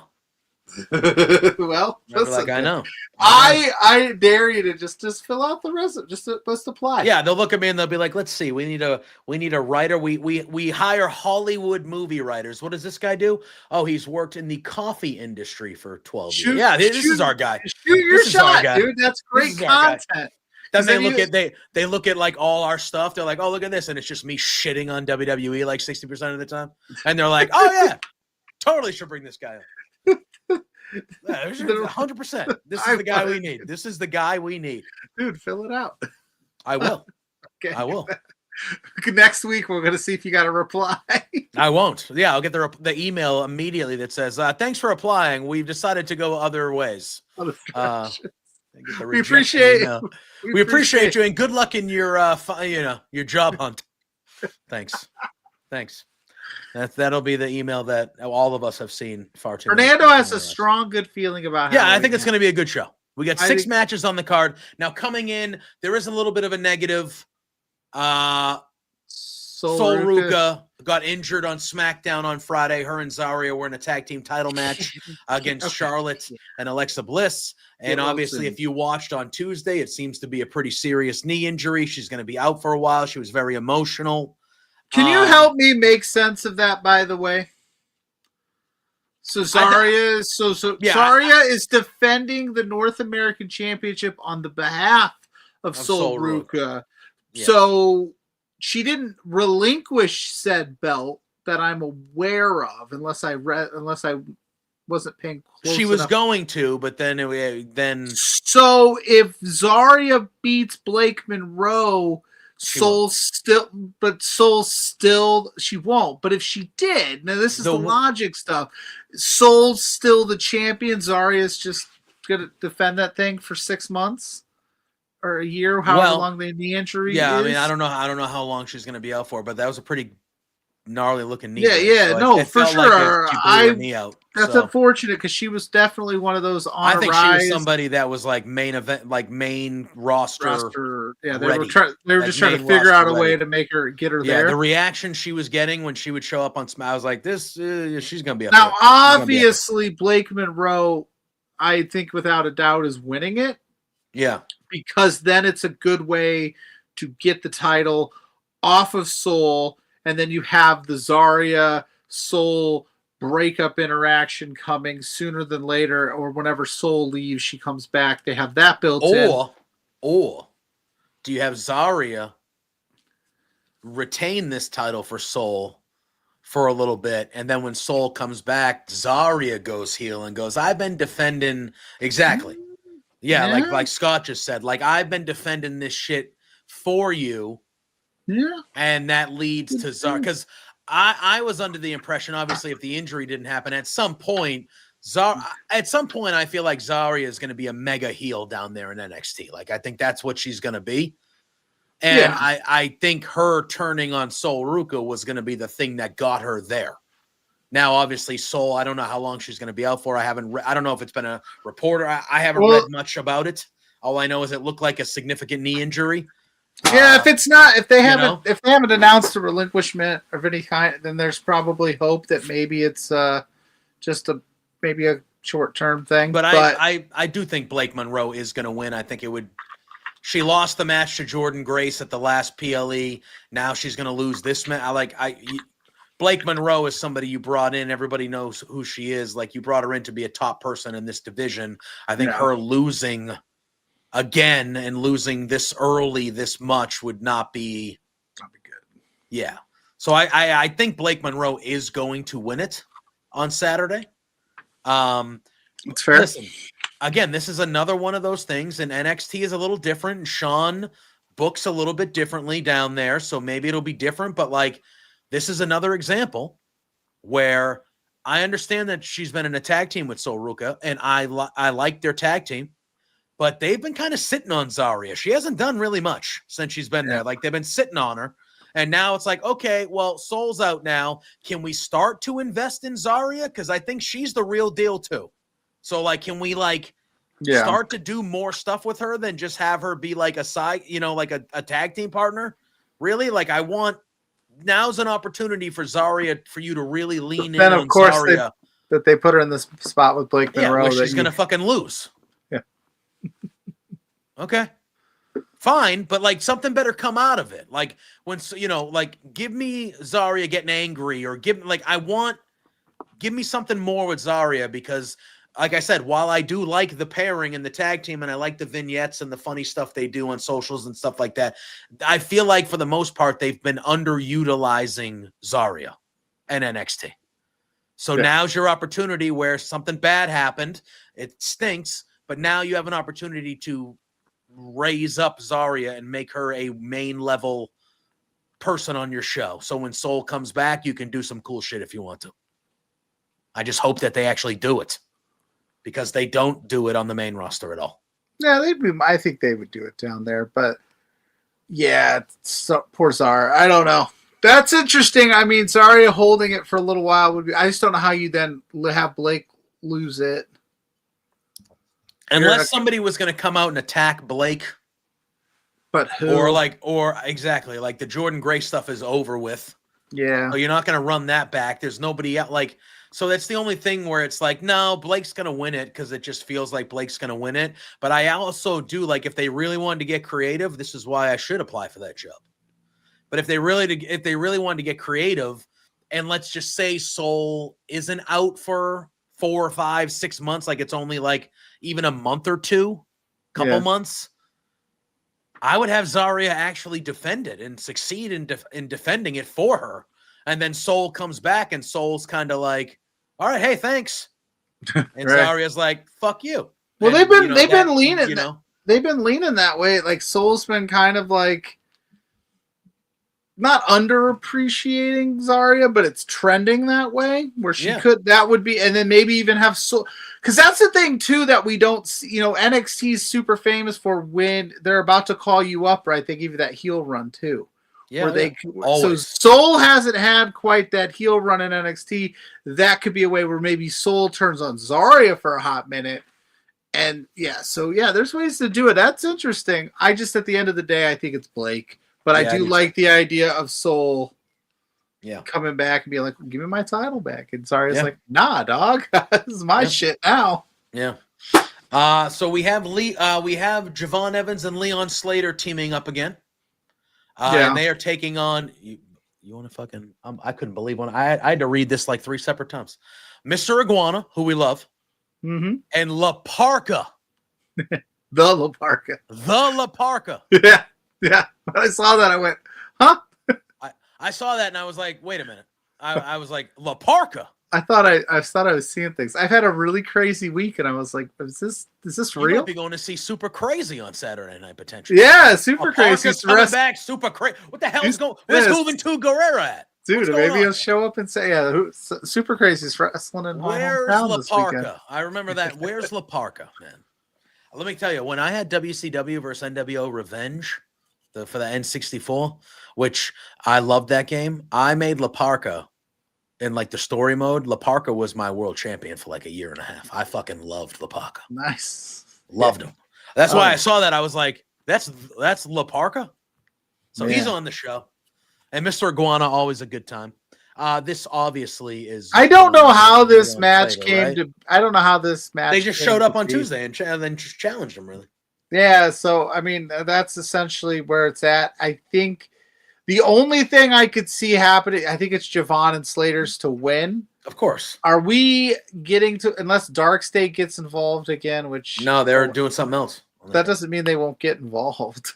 You know them. No, but I think are we ultimately getting to a situation where Leon Slater and Javon Evans are going to challenge the Hardy Boys in this kind of like not even like a feud, like a hatred thing, more of a like passing of the torch. Like these are, because the Hardys obviously have the history with Leon and they kind of did their thing with him in TNA for a minute, and Javon's on the come up. Are we going to get Slater and Javon as eventually the NXT champions, tag team champions? Is that what we're doing?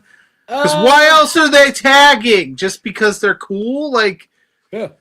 I want them to kind of have a little bit of a hell. I want them to have a little animosity towards each other because they put on a hell of a match at Bound for Glory. But yeah, this is Evans and Slater for sure. All day. La Parka just squashes out Javon. If La Parka goes over, I'm gonna fucking lose it. I'm gonna love my life. We have a Day of the Dead match for the NXT North American Championship. It is Ethan Page defending against El Hijo de Dr. Wagner Jr. What a fucking name right there, man. What a name. That's a mouthful.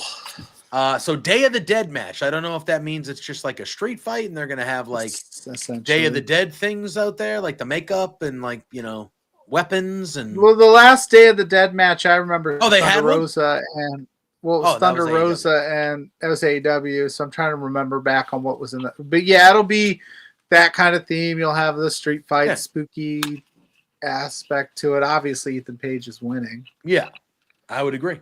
It should be fun. Yeah, it should be good. Wagner's really good.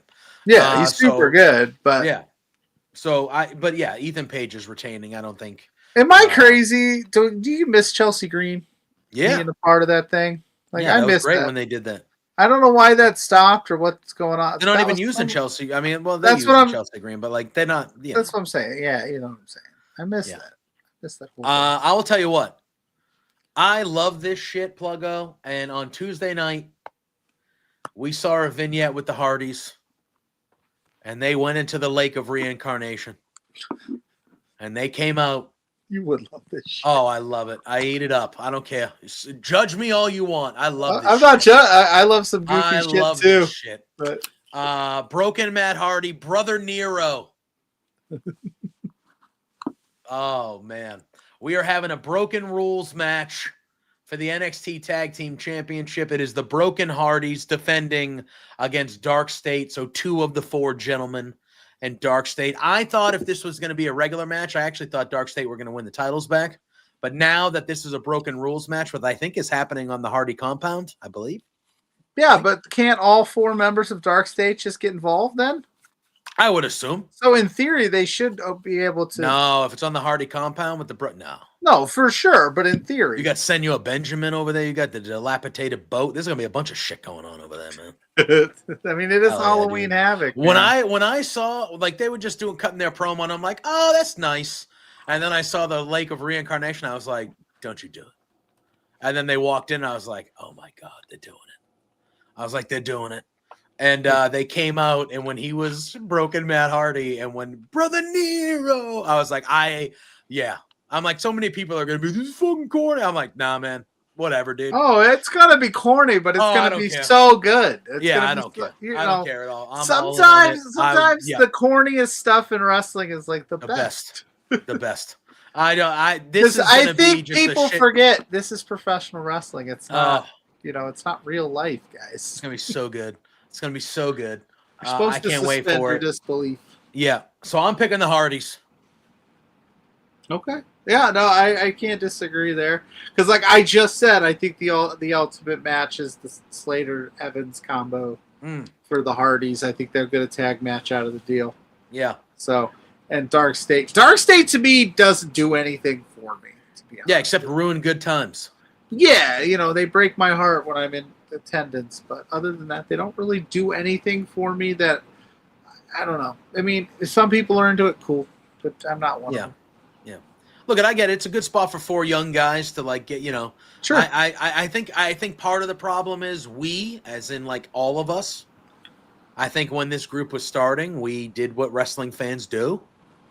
And we were like, oh, this guy's going to be the leader. Oh, no, Trick Williams. I remember Ricky Staines was talking, Trick Williams, all these guys. Oh, no, this is going to be the guy. They're going to be that. And it's just like, really, there's just these 4 young guns that are just disrupting stuff. But I think the problem for me when it comes to Dark State is I didn't know enough about any of these guys to automatically care about these guys.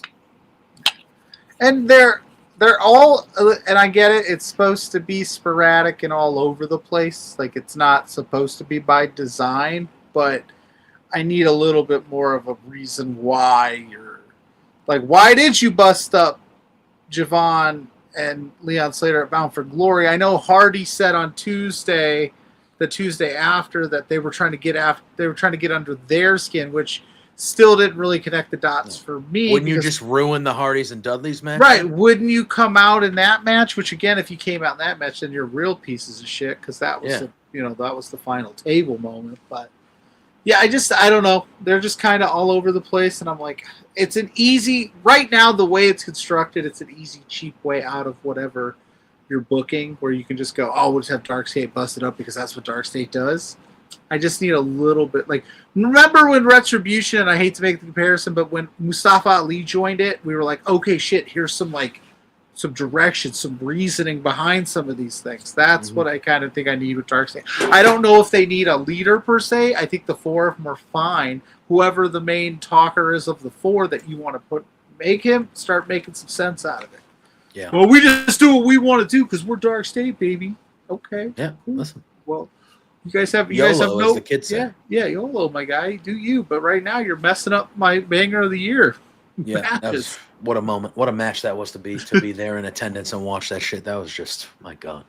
All right, you mentioned it earlier. Tatum Paxley won a battle royal to become the #1 contender for the NXT Women's Championship. So she will be challenging the champion JC Jane. This would be another scenario where it would be awesome if they just said, fuck it, and did something different. But there is no way in hell that JC Jane is losing this title, even though I'm a big fan of Tatum Paxley. I like Tatum Paxley. I like JC Jane too, but I like Tatum Paxley a lot. I think she's, character-wise, I think she's very good. I think she's really good. But this is JC Jane all day. This goes one of two ways for me, right? You either put it on Tatum Paxley, and then you have the jealousy of Izzy Dame, having to see it all the time for a little bit in the group, and then kind of being like, I brought you into this, I want a title shot. Or you're having Izzy Dame get jealous now and cost Tatum, whether it's indirectly or directly. That's how I see this going. But I don't know. You're right. This is another one of those moments where I just go, just do it. JC Jane has been one of my, like, when we talk about Beardies at the end of the year, JC Jane's going to be on some of those nomination lists because she's absolutely knocked it out of the park in 2025, to much surprise of me. But why not? Like, why? What more does she have? Like, what's the end game then with JC Jane? Like, what are you doing? So, like, this would be a fun spot to be like, Tatum shocked the world. What a moment. And then you have a built-in storyline already with Izzy. So why not? Yeah. I'm trying to think because, like when JC Jane, when she beat Vicaire for it, it was so out of nowhere. It was crazy. And it was like, whoa. And that was one of the moments that we're talking about. Like, hey, you should do that more often. Like, you should do things like that more often. But I remember when she won it, we were like, oh, she's just going to be a placeholder for Jordan Grace or when Blake Monroe. But now she's had this extended champion reign, and she won the TNA Knockouts champion during it, was a double champ for a couple weeks. Like she's had this really big run. So now I'm like, okay, well, what is the end game? Is it Fallon Henley turning on her? Is it the other one who just joined and is like the new third? Laney Reed, right? That's who it is. Yeah. Laney Reed, right? Yeah. So like, is it one of them? Like, what is JC Jane going to hold this title for a lot longer? Like, what is who on the roster? Because Sol Ruka's out now. Zarya's doing this other stuff. You still have Jordan who beat Blake, so maybe it is they run back, they get to Jordan, and it is Jordan. I don't know, but it's like, who is that person in NXT right now that can take the belt from? I mean, I'm of the belief it can be anybody if you book it right. Yeah. But like, who is that next person that takes it? Is it still Jordan or Blake? We have Blake winning a title, but if it's Jordan, so it's not Blake. Granted, we don't need a lot to get there. No, if it's Jordan, but how do we get their storyline right now? Because she's not involved with JC at all. The last few, she's been Blake centric, and so this would be the moment, I guess, of this card. If you wanted to do something crazy, here's the spot to do it. Yeah, I don't think they're going to, but that'd be cool. I'd be pleasantly surprised if they went ahead and did that. Because we'll see. And then JC can get off of that and do whatever she's got to do. But I don't think they're going to do it. We've just been talking about how they won't do it. I know. JPJ. And then we have what I think will be the main event of the show, the singles match for the NXT Championship. It is Ricky Saints defending against the former NXT champion and TNA champion, Trick Williams. This should be good. This should be really good. This should be a good main event. I know Ricky just won the thing, but I'm kind of leaning Trick here. Okay. I don't know why. Dan, I was going to bring that. The promo that Ricky Saints cut on NXT on Tuesday was as good as it gets. But here's all right. Here's the reason why I'm leaning Trick, and I think I know I'm going to be wrong.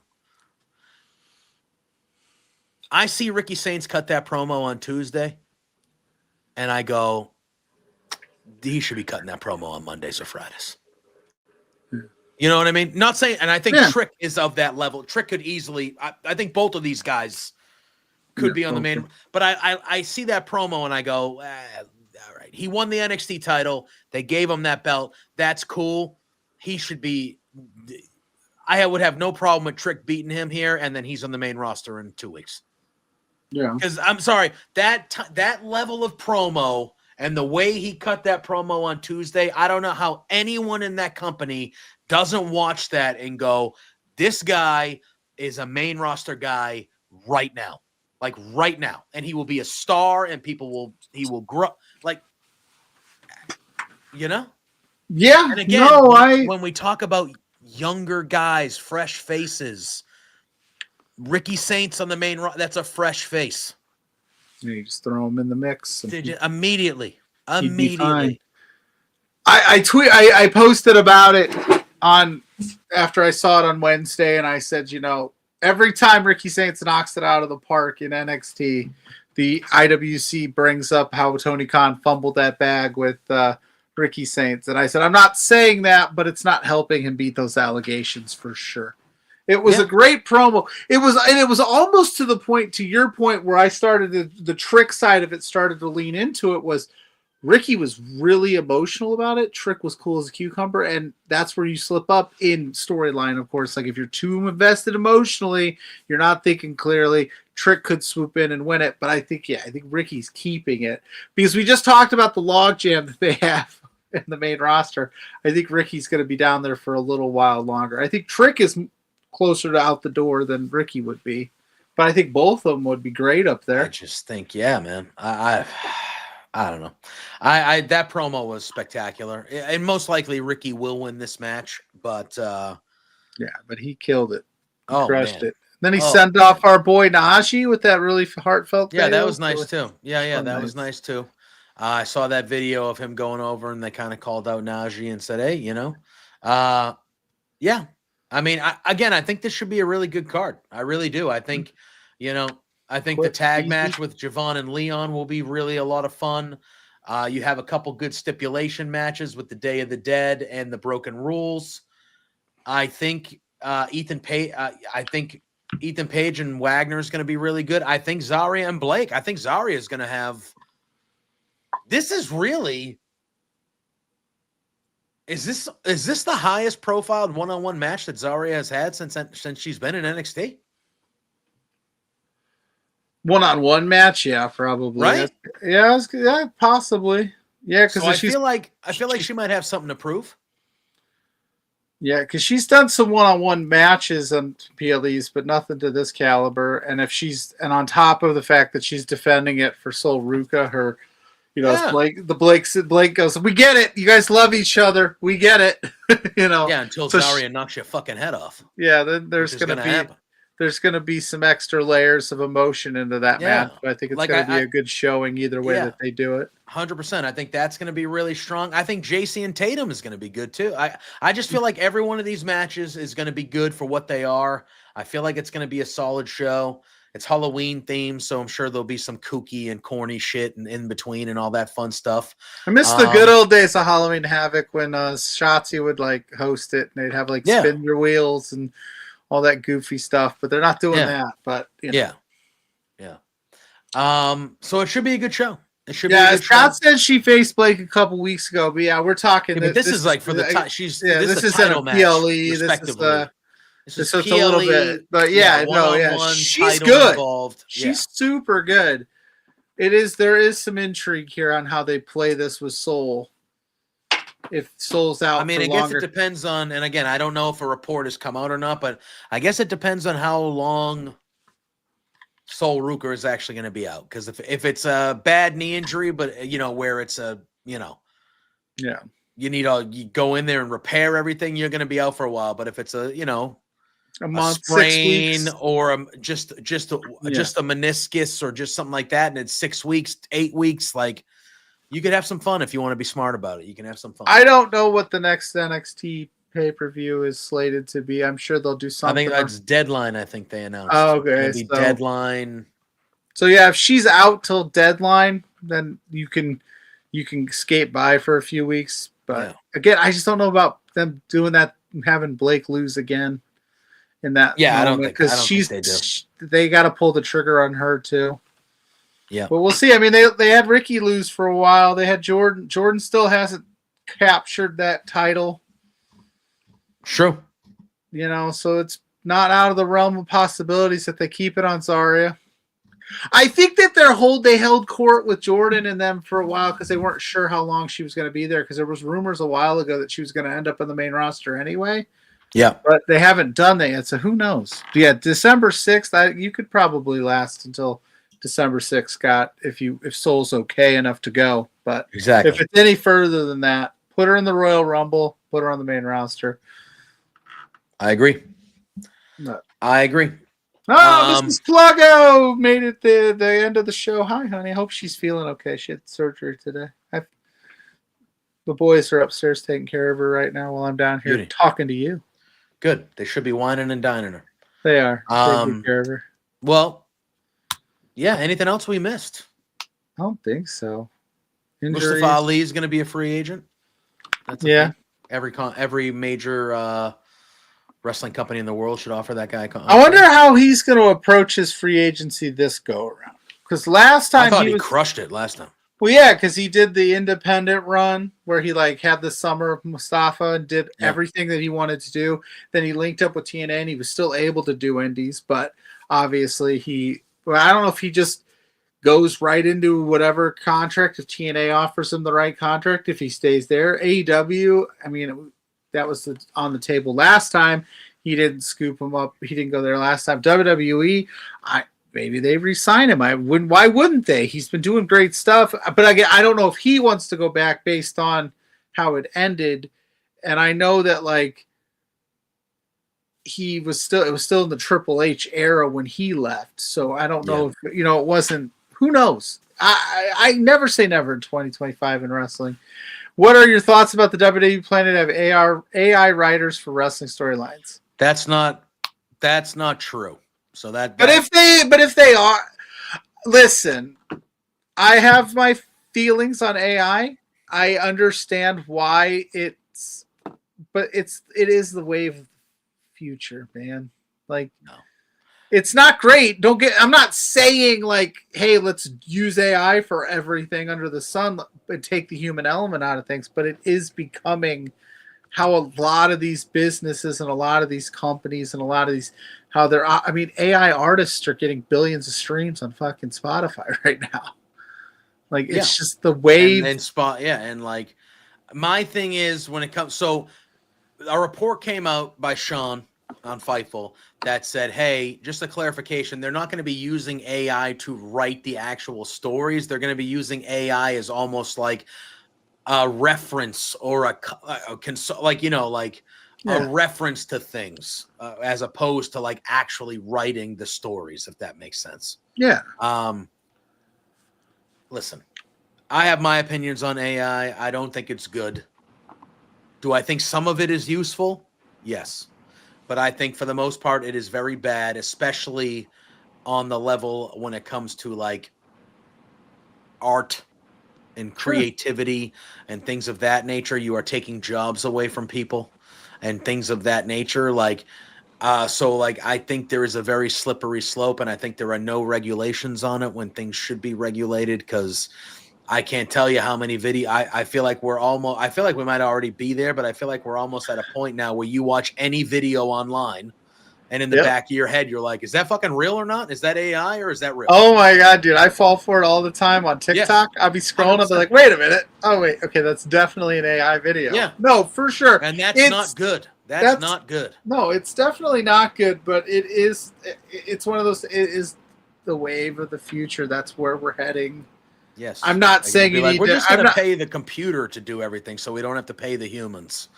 So that's, Yeah, and it's unfortunate because like I said, it does kind of put into question like some videos, and you're just like, oh shit, is that real? Yeah, like almost any video I watch nowadays, I have to watch like more than once just to be like, that's real, right? That's not like I like, because you can see like sometimes you'll see in the mouth the way the mouth moves or whatever. You're like, oh, that's bullshit. That's bullshit. Or whatever. I saw some, and I know he's a piece of shit, and I hate to mention this. I saw some videos where Jake Paul, and I was like, there's no way that's real. I had to watch it, and I go, okay, somebody was messing with me. Where I'm like, he didn't say that shit. Yeah, it's just so. Yeah, it's definitely scary. That's not great.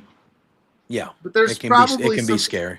I'm sure there's some positives to having AI in certain scenarios, but it's one of those vast unknowns right now. And they're not going to write full shows with it. I mean, if they did, who knows? Like, I can't imagine somebody's probably put in a full script into an AI generator and seen what popped out. Yeah. Sure, it's happened, but all right. Chat GPT, write me a WWE Monday Night Raw, please. Oh boy. I mean, listen, it can't get any worse. But all right, that'll do it for us. We want to thank DC Hendrix for joining us, our pal DC, in the first hour of the show. We want to thank him for joining us, talking about his AEW WrestleDream experience and some baseball talk and some, we talked a little bit of everything there. So thank him for joining. Pluggo, why don't you do the damn thing? Let the people know where they can find you. Let the people know where they can possibly see your wrestling debut. If you want to see my wrestling debut and me talk about it in a much shorter form than I did tonight, I kind of went a little bit more into detail with you guys because I thought it was a really fun experience to get to do in person. But on all my social medias, go to @Pluggo on all of them. It's up there. The video's up there. It's titled My In-Ring Debut. Check that out. You can find. I did it. I wrote the LPW 42 preview, which is tomorrow night on IWTV, 7 p.m. Mountain, 9 p.m. Eastern. Life, the Universe, and Everything. LPW 42. Check that out. That'll be up on Love Wrestling as well. Between Two Beards every Thursday night, 8 p.m. with this handsome gentleman over here at B2 Beards on all social media platforms to know what we got coming up there. Saturday morning, I'll be back with Blair Pacheco for Exposure. @4 Exposure Pod on all social media platforms. We got state champs, an independent wrestling tag team coming on. Oh, it's like the band? No, that would be dope, right? I was like, the band. The state champs, a Canadian tag team coming on, chat some wrestling. We'll talk a little LPW as well there Saturday morning at 11. And then, I think that's everything that I can think of at the moment. My football picks will come out for the Hive. Yes, and we didn't do the tiers this week. We didn't do the tiers this week because it was Owen's birthday yesterday. I was super busy. My wife had surgery. It's been a hectic week at the Pluggo household, but luckily there are no Friday night college football games, so I will make the video either late tonight, early tomorrow, and it'll be dropped in time for Saturday's picks. Yeah. Or Saturday's games, I should say that. There we go. You can find me, JPJ Loves Gaming, on all social media platforms. Like Pluggo said, every Thursday night right here at Love Wrestling. Do you know that like next April or May, it's be 5 years we've been doing this? Yeah. That's pretty wild. This is pretty well. Like 200. Wild. This is like episode 232 or 233. Yeah, so that's pretty wild. You're coming up on the 250. Yeah, which is pretty dope. But yes, every Thursday night, 8 p.m. right here, the flagship show here at Love Wrestling with Pluggo. Wednesday nights, DC mentioned it. Wednesday nights after AEW Dynamite, I am over on Body Slam with Jose on the air, our pal Jose Gonzalez, doing the AEW Dynamite post show, Dynamite Up. Monday nights over on The Hive, where Pluggo has his college football picks. I do the Raw watch along with our old Love Wrestling pal, who has a lot of fine content and did a lot of fine content with us, Josh Robinson. I also do a show called The Swarm with CJ over there a couple times a week. And I play some college football over there where we do the high view and fun stuff like that as well. And then, yeah, so just follow me at JPJ Loves Gaming. You'll get my weekly schedule. You get all that stuff, but that's where you can find me. But most importantly, you can find me here every Thursday night with Pluggo, 8 p.m. Eastern, doing a bunch of cool shit, talking with our friends, shooting the shit, getting angry, doing the damn thing. Yeah, it's my favorite night of the week. So, yeah, that's where you can find me. Thank you to everyone in the chat. Appreciate you all popping in. Thank you to DC Hendrix one final time for joining us.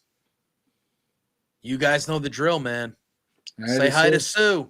Hi, Sue. We'll see you next week. Peace out. Hey there, Pluggo and JPJ. It's Trent's mom, Sue, and I have a bone to pick with you. So, I understand that you guys are being real idiots and spending your entire monthly budget. You've got to be kidding me. This is not the way to be when you're trying to run a business. Your boss, Spencer, is really pissed off at you. I'm pissed off at you. You have some nerve. You know, get a grip. You have to control yourself. You can't just go out and spend all the money that you're making, you two beards guys. Oh no, this is coming out so stupid. Anyway, behave yourselves, or I'm going to cut you off from watching AEW. You're no longer going to get to know, be able to meet my son. What? Or me. I'm sorry, this is like, I don't know. Anyway, thanks so much for being fans.